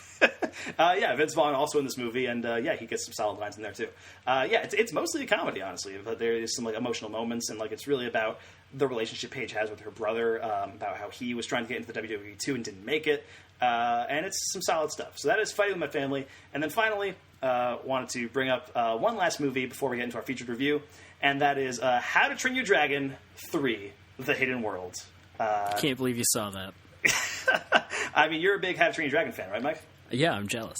Okay, yeah, fair enough. I mean, basically, like when we were doing this episode, it was like a toss-up between doing Alita and How to Train Your Dragon, and I knew I was going to see both, and I knew I basically held all the cards and was like, whatever movie I pick, that's the movie Mike has to go see. And I picked Alita. Who was for Vin? We did it for Vin. We did it. That's true. Big Animu fan. Yes, the big Animu fan over here. But anyway, if you're a fan of the first two How to Train Your Dragons, I think you're going to enjoy this. I enjoyed it a lot. I think it is the weakest of the three movies, but it is a solid conclusion to the series. It doesn't feel as epic as maybe it should. I feel like you've created this big fantasy dragon epic series, and this one kind of feels a little bit more like a hangout movie, and it kind of skips a couple of beats getting to its ending, but the ending works. It's affecting. The movie looks amazing. Like the animation's gorgeous. Roger Deakins is still a consultant on these movies and it shows. And the score is still amazing. Like the score for the How to Train Your Dragon movies. Some of my favorite scores of the past couple of years. Just the dun, dun, dun, dun, dun, dun, dun, dun, dun, it's great. But yeah, and as far as DreamWorks animation goes, like How to Train Your Dragon has been like, to me, their crown jewel. Like as much as we like to joke about Shrek 5, as much as we like to say like, oh yeah, we can't wait for Shrek 5, like which is coming out. Which is absolutely coming out at some point. You gotta believe. We gotta believe. We gotta keep hope alive. But the How to Train Your Dragon series has been like a step above everything else DreamWorks has done. And this movie kind of serves as a conclusion to all of them. And it's going to be sad to see it go, I think, because they really have kind of set the bar high for themselves with the series. Also, just want to throw out there that there's the character Tough Nut or Rough Nut or whatever. In previous movies, he was voiced by T.J. Miller, which they recast in this movie. Was it Jason Mantzoukas? Because he replaced him as the Mucus also. It was not Jason Mantzoukas. That would have been great. It was some other guy. It was like not like a voice actor. But it was weird because like the movie, I didn't know they had recast T.J. Miller. And in retrospect, like I was like, oh well, they probably did. But as soon as that character started talking, I was like, wait. So it had been a really long time since I'd seen either of the How to Train Your Dragon movies. So I was like, isn't that character T.J. Miller? Like I'm like 80% sure that's supposed to be T.J. Miller, but like his voice sounds just off enough where I'm like, I don't think that is T.J. Miller. And he gets a lot of scenes in the movie. Like there's like big extended comedy scenes with that character, as if like T.J. Miller was supposed to be doing those scenes. But then they recast him, and it's like, okay, well, we have these scenes already set, but we got to get another. We've already animated them, so. Yeah, but we got to get this other actor to do it now. So I mean, they worked. Like the scenes were funny. It was just like odd because the voice did sound like slightly off because T.J. Miller has a very distinctive voice. And so it was just a little weird. But obviously, I get why they recast him. It was, Was it the bomb threat or the... there was the bomb threat. Allegations the allegations. Take your pick, man. That's basically... But yeah, so that is How to Train Your Dragon 3. I think if you enjoy the other two, you're going to enjoy this one. And finally, I think we can now move on into our feature review of Alita, Battle Angel. I'm not your daughter. I don't know what I am. I do. You have the most advanced weapon ever. But that's just a shell. It's not bad or good. That part's up to you.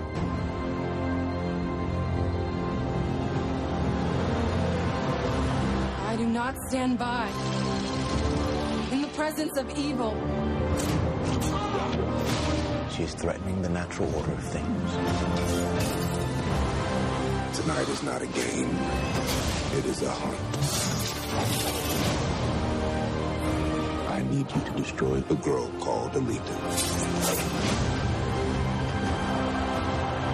You made the biggest mistake of your life. And what's that?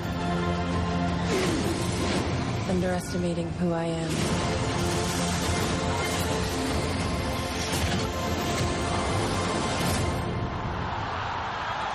That was in the trailer for Alita Battle Angel, the new movie written by James Cameron and Leila Calgridis and directed by Robert Rodriguez. The movie stars Rosa Salazar, Christoph Waltz, Keanu Johnson, Jennifer Connelly, Mahershala Ali of Green Book fame. You son of a bitch. Ed Academy Skrein. Award winner. Two-time Academy Award winner, Mahershala Ali, by the way. Yeah. Just throwing that out there. Ed Skrein is in this movie, Jackie Earle Haley, among others. And the IMDb plot synopsis for Alita Battle Angel reads, a deactivated female cyborg is revived, but cannot remember anything of her past life and goes on a quest to find out who she is. So, guys, I've been hearing about this movie for a very long time. I don't know if you're aware of this, but James Cameron has been developing this thing since around 2003. Like, way before Avatar even came out. This was going to be his... Yeah, this was going to be his next project after Avatar. He was planning to direct this movie before he got kind of sucked back into the world of Pandora. He's doing 4 Avatar sequels now that are totally happening. Going to release the same day as Shrek 5. Well, the Avatar movies are actually filming, so I think they will actually happen. Hopefully, 2020. We'll see what happens. But good thing they capitalized on when people cared about Avatar. Hey, you know what? You say that now, man, but I have learned many times never bet against James Cameron because the dude always succeeds. I don't know how he does it, but it always works. Draws dollar signs next to things. That does help. So anyway, he was supposed to direct this movie shortly after Avatar came out, but he ended up kind of going back into the sequel thing. So Robert Rodriguez ended up coming on board, and he's been working on this for a long time too. And the result, I think, is that this is a project that feels like it has James Cameron's influence under Robert Rodriguez's style.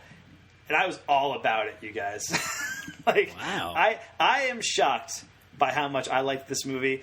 But we'll get into what I thought in more detail in a bit. Vin, you are the guest here, and the reason we had you on this podcast today, in fact, is because you are the anime guy of our group. You know a lot about anime. You are talking about anime all the time. You gave a shout out to Dragon Ball Z Broly before. I don't recall. I don't know what you're talking about. I cannot confirm or deny it this time. But you've talked about anime on this podcast in the past, and so when Alita was coming out, which is based on a manga, I was like, the sensibilities of this movie feel like they're kind of in Vin's wheelhouse. So I'll have Vin on the podcast to talk about it, and I'm curious to hear what you thought. I wanted so badly to love this movie. Oh boy! But so I've never seen such a. I knew going in, because it was based on a manga, that they were going to top load this thing with exposition. You can always expect a pivot scene in the movie where they're going to do all the exposition. Yeah. That was the whole first act of this, though, I felt was just nonstop bombardment of exposition. And I was so oh my God, this is rough. And then Act 2 started, and I was like, oh, these action sequences are incredible. And I really just hold on, I have words. So I thought that, what's her name, Rosa Salazar, who was in Bird Box, by the way. She was the girl who ends up with Machine Gun Kelly in that movie. Oh my God, the cop, right? Yeah, yes. I thought she gave a really nice, really thoughtful performance. And then I felt like everybody else around her was just phoning it in. Really? Interesting. I thought Christoph Waltz, I was so disappointed by what he was doing. Now, see, I do have a question I got to ask you guys, but I can't until spoilers, so I gotta hold off on that. Okay. Sorry, I got kicked by Mike. I got to hold off on that because I don't know if it's gonna spoil the movie if I ask it now. Sure. Okay. But I just felt like she was really good in a surround. Oh, and Jennifer Connelly, I thought she was doing some really nice stuff. right? Was that Jennifer Connelly? Yes. That's Oh, okay. Your silence made me be like, oh, who's the actress that looks like Jennifer Connelly? It's not Jennifer Connelly.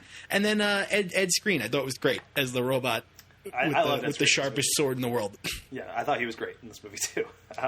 So it sounds like you were pretty lukewarm on Alita, is what it sounds like, right? Yeah, but there's an extenuating circumstance that I have to wait to tell you until we get to spoilers. All right, interesting. Mike, let's go to you. What was your overall take on Alita: Battle Angel? I feel like I had a decent amount of fun with this movie. I liked it. I think mostly, it's like Vin kind of was saying. I dabble. I dip the toe in the pool of anime, so I'm familiar with some of those kind of tropes and stuff that comes with that baggage, or the baggage that genre comes with, or medium. So I was on board. I think a lot of the character designs were really cool. Ed Skrein with like his weird like sort of tattoo robot thing going on. Like he looks cool. Like the cyborg stuff is fun. This like weird cyberpunk world was cool. And I like some of the world building stuff, and I like the action. I think that like that second act that Vin talked about, where it's just like, here we go, we're fucking doing it finally. It's called Battle Angel. Let's fucking do some battles, yo. Yeah, let's battle, Angel. Let's fucking battle, and we do that. And like that was a lot of fun. It was really creative and inventive the way they are able to use this. Fucking cyborgs do inhuman shit. Let's do it. Yeah, she's badass. And it was awesome. But like some of the dialogue in this movie is just like laughably bad. Where she tries to give him her heart, literally. I mean, no, like I was kind of okay with that because it's like you're a cyborg that has like no conception of what that might be human, like in a human sense. So like, okay, you don't remember what it's like to be a person, kind of thing. Yeah, but like, let's like on the nose, because I guess that's how anime works. That's true. But this movie is like part action movie, part like 90s extreme rollerblade movie. It's part romance, but like teen romance. And I honestly forgot this was like a Robert Rodriguez movie. Yeah. And so then like the credit rolls where it's like directed by Robert Rodriguez, and I was like, that's why this feels like Spy Kids. It looks just like Spy Kids. It looks just like it's like part Speed Racer, part Spy Kids. Like I didn't really get what was going on for some of it within that regard, like the world building shit, which was fine because like it's anime stuff and manga. But then that like the final scene happens, and I just got so mad, and I was like, you ruined, like it left a bad taste in my mouth. I don't like this movie now. And I've come off that. I cooled off a little bit, but it definitely like brought me down. I was feeling pretty high up until that last like 5 minutes. I was like, nah, I think I checked out. So am I going to be the lone champion of Alita Battle Angel on this podcast today? TBD. I will tell you, I am not an anime guy. Like I'm the guy here who probably enjoys anime the least out of all three of us. And I've sorry, Vin. But yeah, I appreciate some anime stuff, and I've gotten more into some anime stuff over the past year or so. I started watching some Miyazaki movies. I saw like Perfect Blue, and I saw some movies that I had been meaning to see, and there was a lot of good stuff. I liked a lot of stuff, but I'm not even remotely what I would consider an anime person. And I was pretty skeptical about this movie from the trailers and stuff. The trailers were not doing much for me, and I haven't liked a Robert Rodriguez movie since Planet Terror. Like he's it's been 12 years since that movie. He's had 5 movies since then, and I didn't like any of them. All of them I thought were pretty rough. But Alita, man, I was just. Like from moment one, I was just like, this movie is going for it. It's the same kind of like balls out sci-fi territory that movies like Jupiter Ascending or Valerian and the City of a Thousand Planets go for. But I feel like it ends up doing it so much better than those movies. And I think part of that is that it does center around Rosa Salazar's performance as Alita. And she's doing very good work. And I think the VFX used to create Alita are insane. They're incredible. Like they're absolutely stunning. And I thought that was not going to work. Looking at the trailers, like the big eyes and stuff, it looks weird and uncanny. Well, that's what her eyes actually look like. They CGI them smaller for every other movie she's done. For real life. Yeah, man, that is a surprise. I did not know that, but they pulled it off. And Rosa Salazar's given a great mocap performance. And Mike, you referenced some of the dialogue in this movie, and I would agree with you that there is dialogue in this movie that does not work. It's clunky. And I will say, James Cameron is a co-writer of this movie, and that is a facet of all of James Cameron's scripts. Like that's something that you get in most James Cameron scripts. Like like if you look at Titanic, you look at Avatar, there's clunky dialogue in those movies. But the thing is, people give James Cameron shit for his dialogue all the time. But when it comes to like screenplay structure, like dude's shit is airtight. Like he knows how to craft a story, and I think that is at play in Alita: Battle Angel. The movie works. It paces very well. It builds and builds on top of itself, and it feels like, even though it feels like it's this big, huge universe that is designed to tell multiple movies, to me it felt like the arc of this movie was complete, and so it hints at other stuff. Yes, okay. I 100%. At least as far as the character arc is concerned. Maybe not the plot of the actual, the overall plot. There's like a larger plot at work here. But as far as the characters are concerned, like there's an arc that this movie goes through, and we'll go through, I guess we'll have to go into it in spoilers. But it feels complete to me. And it obviously ends on like a little bit of a cliffhanger. But for the most part, I think this movie really does feel like one complete story. Can we talk about the scene where they're on the roof and she's got a new body and she's like, I have new sensations and I have new touch sensors that are better than the other ones all over this new body. And he was like, close your eyes. And I was like, is this dude about to finger blast this robot on his roof? Is that what's going to happen right now? I feel like that's teasing spoiler territory. that is teasing. Oh, that's like oh yeah, it's a touch. It's a tip. I guess you see it in the trailer though, kind of, not the transition. Yeah, well, no, you're right. I'm just excited about the robot finger banging.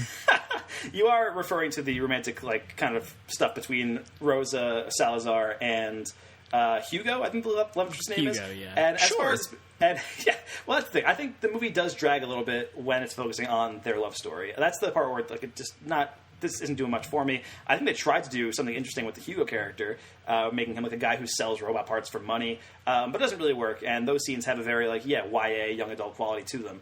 That ultimately drags those scenes down. But, this is also a movie in which Christoph Waltz wields a giant rocket hammer to kill robots, you guys. Yes, and one of those things was far more believable. It was the rocket hammer. Of course. But that's the thing. Christoph Waltz wields a giant rocket hammer, and it doesn't even crack the top 10 of most awesome things in this movie. It felt like... I lost my shit when that happened. Right? I was, so funny. It was incredible. There's just so much... They throw so much shit at you. And that could absolutely be a mess, but I feel like the movie fully realizes its world. It fully buys into what it's doing, and because of that, I had a blast with it. I think the world building and the characters that they create and the designs, I was just so on board with everything I was seeing in this movie. I do like when a movie tries to introduce a new sport. Yes, 100%. And it reminded me of the thing from Road to El Dorado, that game that they play in that movie. Yes, yeah. They got to put the ball in the hole in the side of the wall. Armadillo or whatever. Yeah, the armadillo switches with the ball, and nobody notices that they're cheating. Different. We'll cover this in our Road to El Dorado episode next week. I mean, to me, it felt like a cross between Rollerball, which from the movie Rollerball, and pod racing. Right. So there's a little bit of a pod racing element to that as well. Well, it was really funny. They kept saying Motorball, right, is the name of this thing. And I kept thinking they were saying Murder Ball. I thought that too. I was like, wow, we're just going for it. We're doing it. All right. This is the dystopia I want to live in. And it's no, it's called Motorball. Oh, okay. Yeah, but I loved Motorball. I had so much fun watching Motorball. I thought that shit was incredible. I loved everything the way that looks, the way it played on screen. I loved that whole section of the world. I thought that was incredible. I want a whole movie just about Motorball. I want to be able to play the VR game about Motorball right now, Yeah, I mean, that sounds pretty dope. There was something very Ready Player One about those sequences, too. But, I didn't hate it like I did with Ready Player One. I mean, I thought Ready Player One was fine, but I think you're right that there is, a little bit of the same element to that, where it's just everything's, so busy and there's so much shit happening at once. But I think this movie shoots it in a more interesting way. Everything feels more clear. And again, it just feels more fully realized than all that. Also, just to be clear, I totally, I will champion movies like Jupiter Ascending. I love that movie. Movies like these are in my wheelhouse. Okay, yeah. I mean, I should love Jupiter Ascending, and I don't. And I'm a huge Wachowski fan. But that movie doesn't work for me for for a variety of different reasons. But this movie did. I can't really explain it. There's just something about like these big sci-fi movies that swing for the fences that like some of them will swing for the fences and miss, and some of them will swing for the fences, knock it out of the park. And I think Alita did for me.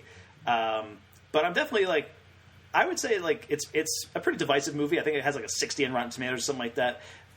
So I totally get where you guys are coming from, because it's not like it's a universally beloved movie where I have like two like Philistines in the podcast who are not that I would definitely see this movie again. Actually, I want to see this movie again. Do you? Yeah, and that all will be revealed. Don't worry. Okay, interesting. All right, it sounds like you have a lot to say in spoilers. I do, which we'll get to in a second, I think. But I will give a shout out to the supporting cast of this movie. I know you weren't a big fan of Christoph Waltz, but I thought he was pretty solid. Jennifer Connelly, Mahershala Ali seems like he's having a lot of fun in this movie, and I'm sure this will be his third Oscar role come next year. I want to shout out, somebody made a comment on Reddit that I saw about Mahershala Ali in this movie and about how much he looks like Blade. And we need to add Blade to the MCU. Mahershala Ali needs to play him. He's the guy, man. He's the guy. And the action sequences in this movie. I mean, we kind of touched upon them a little bit, but like they are uniformly excellent. Like, when she's fighting Jackie Earle Haley. So good. That like sewer fight they have underground. It's great. And like so the whole good. like the bar fight with her and the bounty hunters. It's awesome. Yeah, that's really fun. The guy with his dogs. Yeah, who was that guy was Jeff Fahey, who was in Planet Terror, by the way. Interesting. Cool to see him again. But anyway, all right. So it sounds like, Vin, you have a lot to say in spoilers. So it's bursting out of you at this point. Actually, you'll see. It'll all make sense. Okay, man. And Mike, do you have anything else to add before we move on to spoilers? For the most part, I think I'm like sort of enjoyed this movie. I just sort of got soured on it. So I'm interested to see what Vin's revelation is going to be. All right, let's move on to spoilers then for Alita: Battle Angel, starting right now. Stop it! Both of you! You're spoiling everything! All right, spoilers for Alita: Battle Angel, starting right now. And Mike, I got a joke for you that is really only for you because it's related to the complete works. Go on. Hey, Mike, this week I watched a movie about a scientist who creates a robot substitute for his dead child based on a Japanese manga. The robot child discovers that they have miraculous fighting abilities that they didn't know they had, and they use those abilities to attempt to connect the world of the floating city in the sky full of the 1% to the poor masses living on the polluted, overpopulated surface worlds. But enough about Astro Boy, starring Nicolas Cage. I thought you were talking about Upgrade. Oh my god! As far it's a callback to when I ruined your joke in Venom. Man, that might be the deepest cut of all that you've done today, Vin. Yeah. Anyway, so that's my Astro Boy joke. So, Vin, you have been bursting at the seams here, trying to say something, and you had to wait until spoilers. So, go nuts, man. What do you want to say about Alita: Battle Angel? How does this movie end? I had to leave the theater. What? I had somewhere to be. The only time I could see this movie was at the 11:50 showing. Like between a film audition that I was at for like 3 hours and then something else I had to do. I showed up like 5 minutes late and had to leave like 30 minutes early. Oh my god! So I have no idea how this movie ends. What? This has never happened be before. In spoilers. I still wanted to be on this podcast so bad. I made PJ come with me. I paid for his ticket because I knew he had no interest in this movie, and we were only going to see like some of it. You should have just told me. Nah, man, this is way funnier. God damn it. So the last thing I saw was that dude Hugo got stabbed, and then we had to leave. Okay, okay, all right. So you were maybe like 15 minutes away from the ending. It's not that bad. Really. Yeah, then I'm shocked because it did not seem like they were getting to the close. It was getting there. So, all right. So I guess we have to fill Vin in on what happens at the end of this movie now. So the movie ends. I hope I get asked back on. We'll see. We'll see what happens, man. Let me know how the reviews come in for this episode. God damn it. All right, so the movie ends with Hugo appearing to die, right? He gets stabbed. And then what happens is they are able to save him. They put his head on a robot body.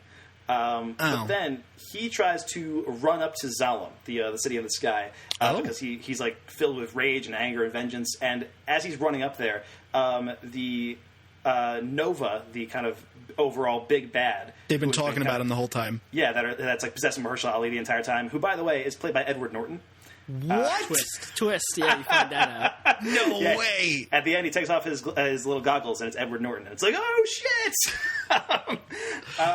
Anyway, he doesn't say anything. He's still silent the entire time. But anyway, so he's running up to Zalem, and Alita gets word that he's doing this, and so she runs after him. And when she does this, like, she catches up to him, and they're both on like the pipe that's leading up to the city. And they're having this argument, and it's like, they're never going to let us up there. And it becomes this, like, class warfare commentary for a second of, like, the 99% versus the 1%, which I was very into. I was really into that whole thematic arc. But anyway, as that's happening, you see Edward Norton watching what's happening from above, from his, like, little lair. And he sees them on a camera, and he pushes, like, a button, and then these blades come out of the pipe that they're standing on, and they are coming down, and Hugo has to try to jump over the blades in order to get out of there. But when he does that, he completely like slices in half. And so Alita's able to grab his arm and like kind of hold him over the edge. But she is also falling because she's like kind of stuck there with the sword. And Hugo eventually like lets go, and he falls to his death. It's a real cliffhanger situation. Well, pole hanger situation. Well, I meant the Sylvester Stallone movie. Okay. Cliffhanger. Okay, yes, fair enough.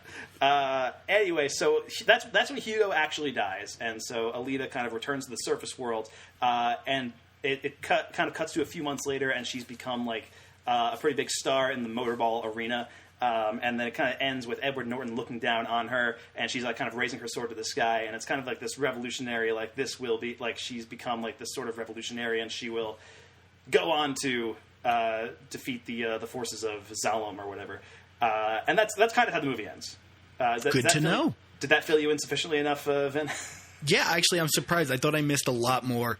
Yeah, so fair enough. So, I mean, Mike, what did you think of the ending? Since I can't talk to Vin about it. Well, you can talk to me about it. Okay, yeah, we can talk to you about it. But it sounded like Mike was very angry about the ending, and so I do want to get his take on it. Yeah, it just felt, I was so mad that we spent all this time building up, right? Like, Alita gets this new, like, battle body, like, the greatest weapon ever created, kind of thing. Like, when she finds the technology, like the Martian technology or whatever that she was originally created for. Yes. And she gets the sword, the sharpest sword ever, and all this stuff, and, like, she's becoming, like, she's remembering her battle training and, like, all this stuff. So we spent all this time building up to her becoming powerful enough to get to Zalem and fight Nova and defeat him. And then, LLJK, it's a extreme 90s fucking rollerblade movie. That's where we end. Like, I mean, as awesome as Motorball was, right. And we have that powerful moment, like, when Hugo dies and she has to let him go, or, like, his arm breaks or whatever happens, and, like, she says, I love you. Right? Like, she asked earlier, can like a human love a cyborg and all this stuff. So we have, like, we do have the like you did, I guess you are correct, that we have the close of a character arc, but like the movie is just ramping up to the like plot ending, to just cut it short, and then we montage like, time lapse days going by, and then she's now a motorball star. So like it just felt like it just felt abruptly ended. Like we were building to something, we were finally getting there, and then rug pulled out. And it just ends with this like no dialogue thing. Her pointing the sword up at Nova. So I don't know. Like it just made me mad that like we spent all this time, and it does feel like kind of a long movie. It does drag a little bit sometimes, like with the romance stuff, where like maybe we could have cut some of that out and got the plot conclusion instead of building a cinematic universe in this movie. See, I hope they get a sequel. I think it might. It did okay in the U.S., but it's doing pretty well overseas, so it might get a sequel. If there was a sequel, I do hope James Cameron is involved, because I do feel like, the combination of James Cameron and Robert Rodriguez is kind of what makes this movie work for me. But to me, it's like, the movie ends, and it hints at a larger plot. And like obviously they reference Nova, and they had Edward Norton in there as like, hey, I'm Nova, and I'm the big bad. Like, I'll see you in the next movie. But like... Well, actual lines of dialogue, by the way. Yeah, pretty much. I have nothing to do but believe you, so. Fair enough. But like the way it ends, to me, it's like, Alita starts off as this completely naive girl who doesn't know anything about the world. She wakes up, knows nothing about her past life, and she discovers these abilities. And the movie has these kind of allegories of like a girl finding herself just as a human, as a person, finding her first love and losing it and all this stuff. And it turns her into this hardened warrior badass by the end of the movie. And so to me, like, the arc feels complete. Like there's an arc that this movie takes, and it goes, Alita from the beginning to Alita at the end. She's a completely different person. And her place in the world and in the universe is completely different than where it was at the beginning of the movie. And it feels like, honestly, if there is no sequel, it feels like a good place to end the series on. Like, it feels like it's a good conclusion point where you know that she will do those things, but the reason she did those things, it's all laid out in this movie. I just feel like if that's the case and they ended it there and there's no sequel, they shouldn't call it Alita Battle Angel. They should call it, like, Alita Sports Angel. Rollerball Angel. There's also plenty of battles in this movie, though. Also, there are a couple battles. Well, there were fights. Would you not consider them battles? There is a huge battle on the moon that's basically a cutaway. That's not. It's like, it's referenced, but we don't really see that battle. We just see like 99 on your left, right. And then she's like, "I was on the moon." Yeah, but that's Nell's in the red room. That's part of the thing I love about this movie. It has this, it throws in just this insane gonzo concept of there was a war on the moon, and it's like a throwaway thing. Like it's one of those things where it's like, this movie is filled with these like insane ideas, and they're just like tossing them out there. Like, yeah, whatever. It's the war on the moon. We got other shit to do. Let's go. We fought the Martian. This movie's also pretty like gruesome. Yeah, there's some intense stuff. There's some crazy body horror shit that happens in this movie. I don't know if you might have missed this part, Vin. No, I saw that dude get cut in half. I'm not talking about that part. I was talking. I don't know if you saw what happened to Jennifer Connelly's character. No, what happens to her? Oh man! So Jennifer Connelly kind of teams up with Alita at the end. She kind of like joins her, and then when Alita goes to face off against Mahershala Ali, and Jackie Earle Haley is like gigantic dude. Mahershala Ali like opens up a cabinet and reveals that Jennifer Connelly's character's body has been harvested for parts. And she was a human, like she wasn't a cyborg. And so he opens up a cabinet and there's like a brain in a jar with two eyes like attached to it that are moving around. Yeah. And it's fucked up. It was great. That's a lot. Yeah, it was a lot, and I was super into that. Oh, of course. That was like one of the things though. Like this movie, like it felt like it didn't quite know what it was. Right? It has awesome action. It has grotesque body horror. Right? Like Jennifer Connelly's character saves Hugo by attaching his head to Alita's blood. Like with like it's a whole weird, gross medical thing. Is that like a metaphor for them doing it? I guess probably. Maybe. But also at the same time, like it has this like weird childlike or children's movie romance plot and like weird young adult stuff. I don't know. It just felt like those two things didn't quite match for me. That's I guess fair, but also like I was on board. Like there's so much shit going on. I was into all the like dark stuff, right? And like I do think the young adult stuff, like the romance between the two kids, like it drags the movie in some points. Yeah, everything changed the night she got finger blasted on that roof, and you couldn't put the lid back on that box. Jesus Christ! She saw the world for everything it was. Maybe there was no going back. This episode. There's so much regrets happening right now. Guys, I'm really sorry. I thought this would be fun. It is fun. No, it's fun, but you're okay. You're all right by us. I'm just joshing. A couple of wild cameos in this movie also, besides Edward Norton, who pops up at the end. I don't know if you noticed this, guys, but Michelle Rodriguez was Alita's trainer in the flashbacks, Gelda. Oh, I thought she was the robot she fought in the red like robe in the beginning. Oh, no, that was Aiza Gonzalez from Baby Driver. Oh. Yeah. Right on. But the funniest cameo to me was when they showed the Motorball champion, and it was Jai Courtney. It was Captain Boomerang, right?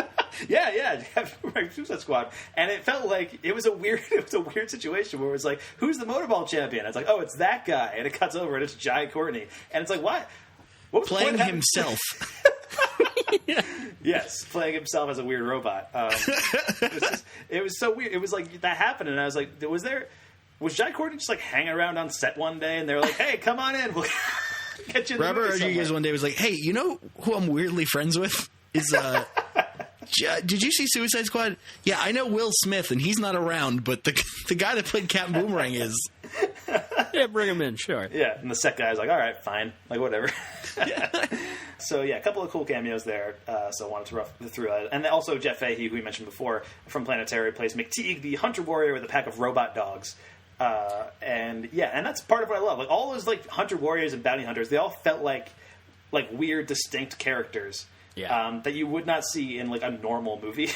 Like You got a Screwhead, dog guy. Yep. Asian guy. Robot guy.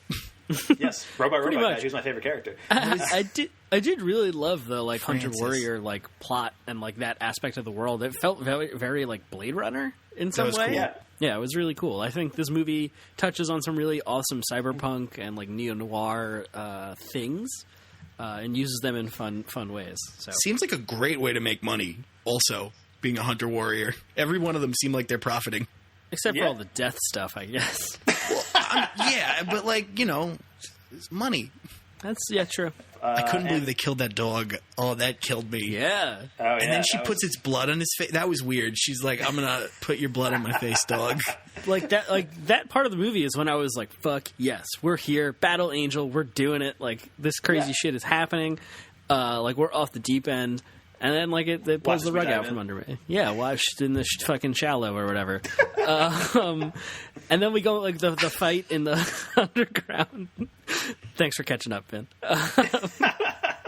The fight like in the underground was insane. Like I loved every part of that. With the like most badass line after she plunges her hand into his eye. Oh yeah, after she's been dismembered, right, and breaks her hand off in his eye. Yes. Like that was so badass. It was that so was cool. Top 10 use of an F word in a PG-13 movie. Yeah, Absolutely, top 10 anime betrayals. Like great. Yeah, no, that whole fight scene, probably the highlight of the movie, the bar fight leading into that big fight with Jack Gurley in the sewers. But like you're acting as if there's only like a couple of action scenes in the movie. I felt like there was a lot. Oh yeah, that's just the best one. Oh yeah, that's the best. Okay, good. As long as we're on the same page there. But like the scene where like she's racing in the motorball race in the attempt to try to win and get money so that Hugo can go up to Zalem or whatever, and it turns out that all of the other motorball people are trying to kill her at the same time as they're racing. I thought it was awesome. Like just combined motorball, which is my new favorite sport.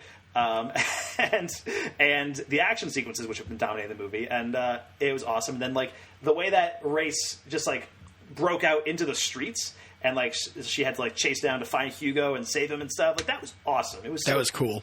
Also, you got to figure it would have been a much more effective plan if Mahershala Ali was like, "Hey, if one of you kills her, I'll pay all of you," rather than being like, "I'll pay the person who kills her." That's how these movies always go, though. It's not like it's a villain critique. It's a plan critique. I'm just saying I would be a better villain than But then you're spending a lot more money. Yeah, but you really got to get this girl. You got to be Dunzo here. She's a threat to everything you've built. Yeah, true. You know what I thought was a weird like plot hole thing that doesn't really matter in this movie, but I noticed it. Like we have that big bar fight in the Hunter Warrior. I almost said Hunter Gatherer. Hunter Warrior bar, and they are all very distinct, unique characters, right? And one of them is one of the people in the motorball thing. Yeah, Screwhead. Maybe. No, it's the lady with the big finger head. Yeah, you're right. Oh yeah.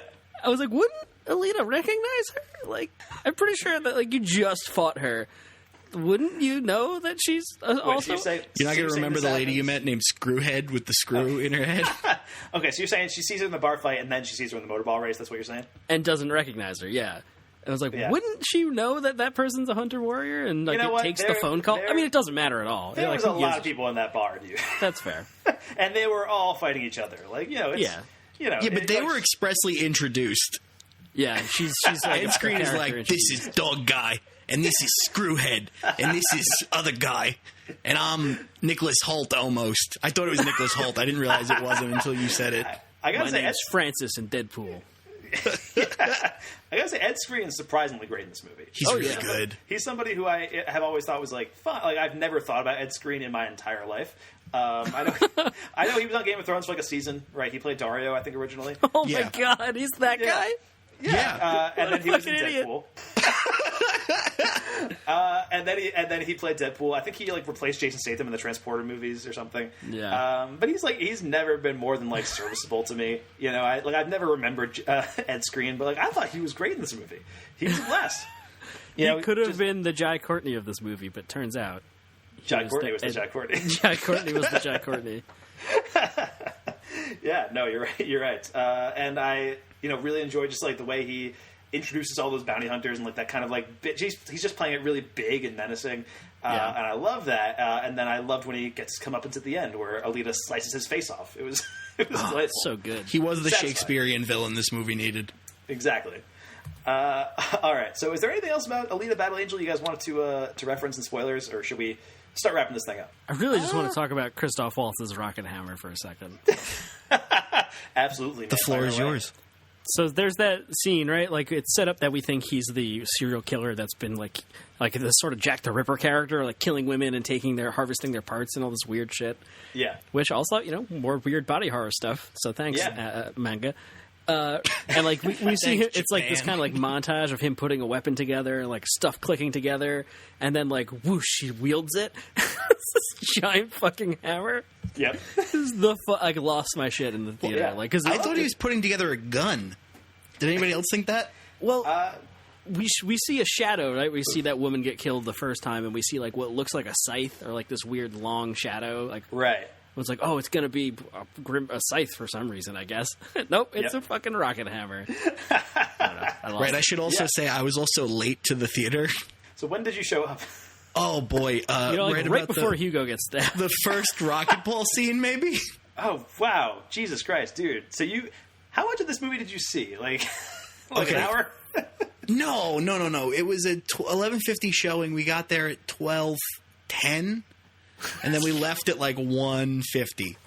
You got there at 12:10. Usually there's like 20 minutes of previews at least. That's what I was banking on too, but not today. Oh, man. All right. Well, this is a professional podcast with somebody who only saw part of the movie we're talking about today. Killed it. Yeah, I really wanted to come through for you guys, and I didn't want to ask you to push back the recording date. It was literally the only time I could have seen the movie. It's totally fine, man. It's totally fine. We appreciate you being on the podcast anyway. It was a lot of fun talking to you about Alita, even if you didn't see if you didn't see the ending. I know. I really appreciate you having me on for my last time on the podcast. Now, well, I was thinking, since we're going to be doing Avengers Endgame at some point, we had you on for Infinity War, so I'm like grandfathered in. You have to ask me back. I was going to say, if you want to come back for Endgame, I would appreciate it if you watched the whole movie that time. TBD. No, of course. This was a weird outlier. Yes. Well, funnily, you know what I was actually doing that day was I was trying out for the HBO show that's going to be filming in upstate New York. Oh, really? Yeah, I was at an open audition for it, and we got there at like 8 a.m. and we were there until like 11:30, and I said we have to rush to the theater right now. Man, what is the HBO show that's filming there? Is it a new one? It's a Mark Ruffalo show. I don't know what it's called. It's a miniseries. I think I heard of that, actually. It's like they're looking for super Italian people. Okay, well, you fit the bill. That's yeah. Me, yes, the poster boy for Ireland went in there, and I was like, Fugazi. I'm Vinny Deep Cuts. Vinny Deep Cuts. Vinny Deep Cuts. Oh, look at him. Pizza. You haven't seen that Green Book? Hey, it's about racism or whatever. They're going to do the Infinity Library. It's going to be good. Forget about it. So I think that about wraps up our thoughts on Alita Battle Angel. Yes. All right. So it sounds like you guys were not huge fans of the movie. And, I mean, Vin, I want to give it another shot. Vin, your opinion is like 3/4 valid because because you only saw about 3/4 of the movie. That's fair. But Mike, it sounds like you were a little underwhelmed by Alita. Yes, for the most part. That's a bummer because I had so much fun with this movie, and I am genuinely a little upset that you guys didn't like it as much as I did. But that's all right. So where can we find you guys online this week? Vin, you can plug your shit. What do you want to plug? Oh, we're doing a revamp. We're no longer Krebuland Productions. We are the Upstaters. Oh, really? Yeah. We're trying to, because we were bad at marketing, as it turns out, and Krebuland is just not really that marketable. So we're doing a re-release on a lot of our videos. And we're basically re-releasing everything we did, which I half hate, half love, because the biggest thing we ever did had like 4,000 views on it. So it's not like there's going to be a huge uproar. You know what I mean? Right. Yeah, it's hard for people to be upset if they didn't see it in the first place. But now people might discover it. Hopefully, yeah. We're just gonna start re-releasing stuff. I'm in the movie Slate Yourself. I'm going to be in the movie Shoplifters of the World, and I'm on Twitter right now as the biggest Chungus. and my profile picture is Fat Tuxedo Mask from Sailor Moon, and that's amazing. I'm on Instagram as probably Vin Craig, I think, or at Vincent J. Craig. All right, it's good to know that before you actually start talking about it. But yeah. Yeah, well, it's it's the same thing as the precedent has been set already where that's not the case for you. Yeah. Hey, I told no lies on this podcast. I didn't talk about anything I didn't see in that movie. That's fair. That's true. You did hold off until spoilers to reveal that you didn't see some of the movie. So I missed the beginning and the ending, and I saw the middle parts. There was 3 hours sleep the night before. Can we at least agree that Alita Battle Angel is a better movie that you guys didn't see than Green Book? Yes. Yeah, well, I would see it again. That's it. I liked it enough that I would want to see the rest of it. Fair enough. I mean, you guys didn't see Green Book, but just vouch for me. I'll vouch for you. Alita's better. All right, Mike, where can we find you guys? Where can we find you online this week? You can find me and all my multiple personalities, apparently, at MD FilmBlog on Twitter. Yes, your Viggo Mortensen doppelganger. Mikey Two Takes, my Viggo Mortensen character. Was it Mikey Two Takes and what was Vinny Deep Cuts? Vinny Deep Cuts. Mikey Two Takes. I love it. Now that should be a podcast. Just you guys doing your Viggo Mortensens back and forth for an hour. I would listen. Talking about the movies of Hulk Hogan. Which we only see 3/4 of. Yeah. If anything, we're going to have a lot of fun making fun of this the next time I come on. Oh, absolutely. Going to give you a lot of shit. It's like you watch this movie and then you vanish from the audience like the hobo from the Somebody snapped in the movie and I was like, what's happening? I don't feel so good. All right. And you can find me online at twitter.com/msmithfilmblog. All of our podcasts and stuff at filmbook.com. Thank you so much for listening to FilmBookCast for whatever this episode was. I'm Mike Smith. That's Mike Decree Show. And that is, of course, Vin Craig. Don't forget to rate and review the show on Apple Podcasts. And if you want to contact us, hit us up. Mike and Mike go to the movies at gmail.com is our email. We'll be back in 2 weeks, and we'll be celebrating the 100th episode of FilmBookCast. A milestone, Mike. It's pretty wild. Yeah. Milestone for us and the movie we're talking about. Yeah, I suppose. Yeah, because the only one movie gets to claim the crown of being the 100th episode of FilmBookCast. So Mazel tov. That's definitely what I meant, and you're right. So that's something that Captain Marvel will always have with it. Yes, that's going to be on the Blu-ray cover. Exactly. 100th episode of FilmBookCast. So Captain Marvel coming out in 2 weeks. We'll be talking about it for our 100th episode. What better way for us to do a 100th episode than to review a Marvel movie? It feels like so very much us. We somehow I can watch the previews and then come talk about the movie. We somehow have to make it longer than this episode, though. We'll see what happens. I mean, this was a long episode, man. But the Oscars, man. It's the Oscars. The Oscars' fault. You know, no matter what happens with the Oscars, they always run long. Even if we're talking about them on a podcast. And you can check out our next Complete Works, where we're talking Nicolas Cage's role in 2015's Outcast, featuring Hayden Christensen. That should be fun. Great. And thanks so much for listening, guys. We are out.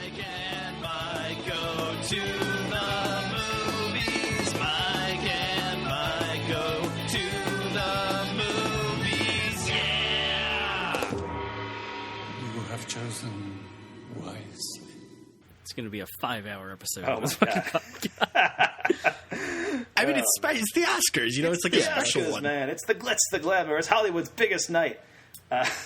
Where was all that while we were recording the actual bit? That's so good. Were you just holding on your best stuff, waiting for the bumper to play?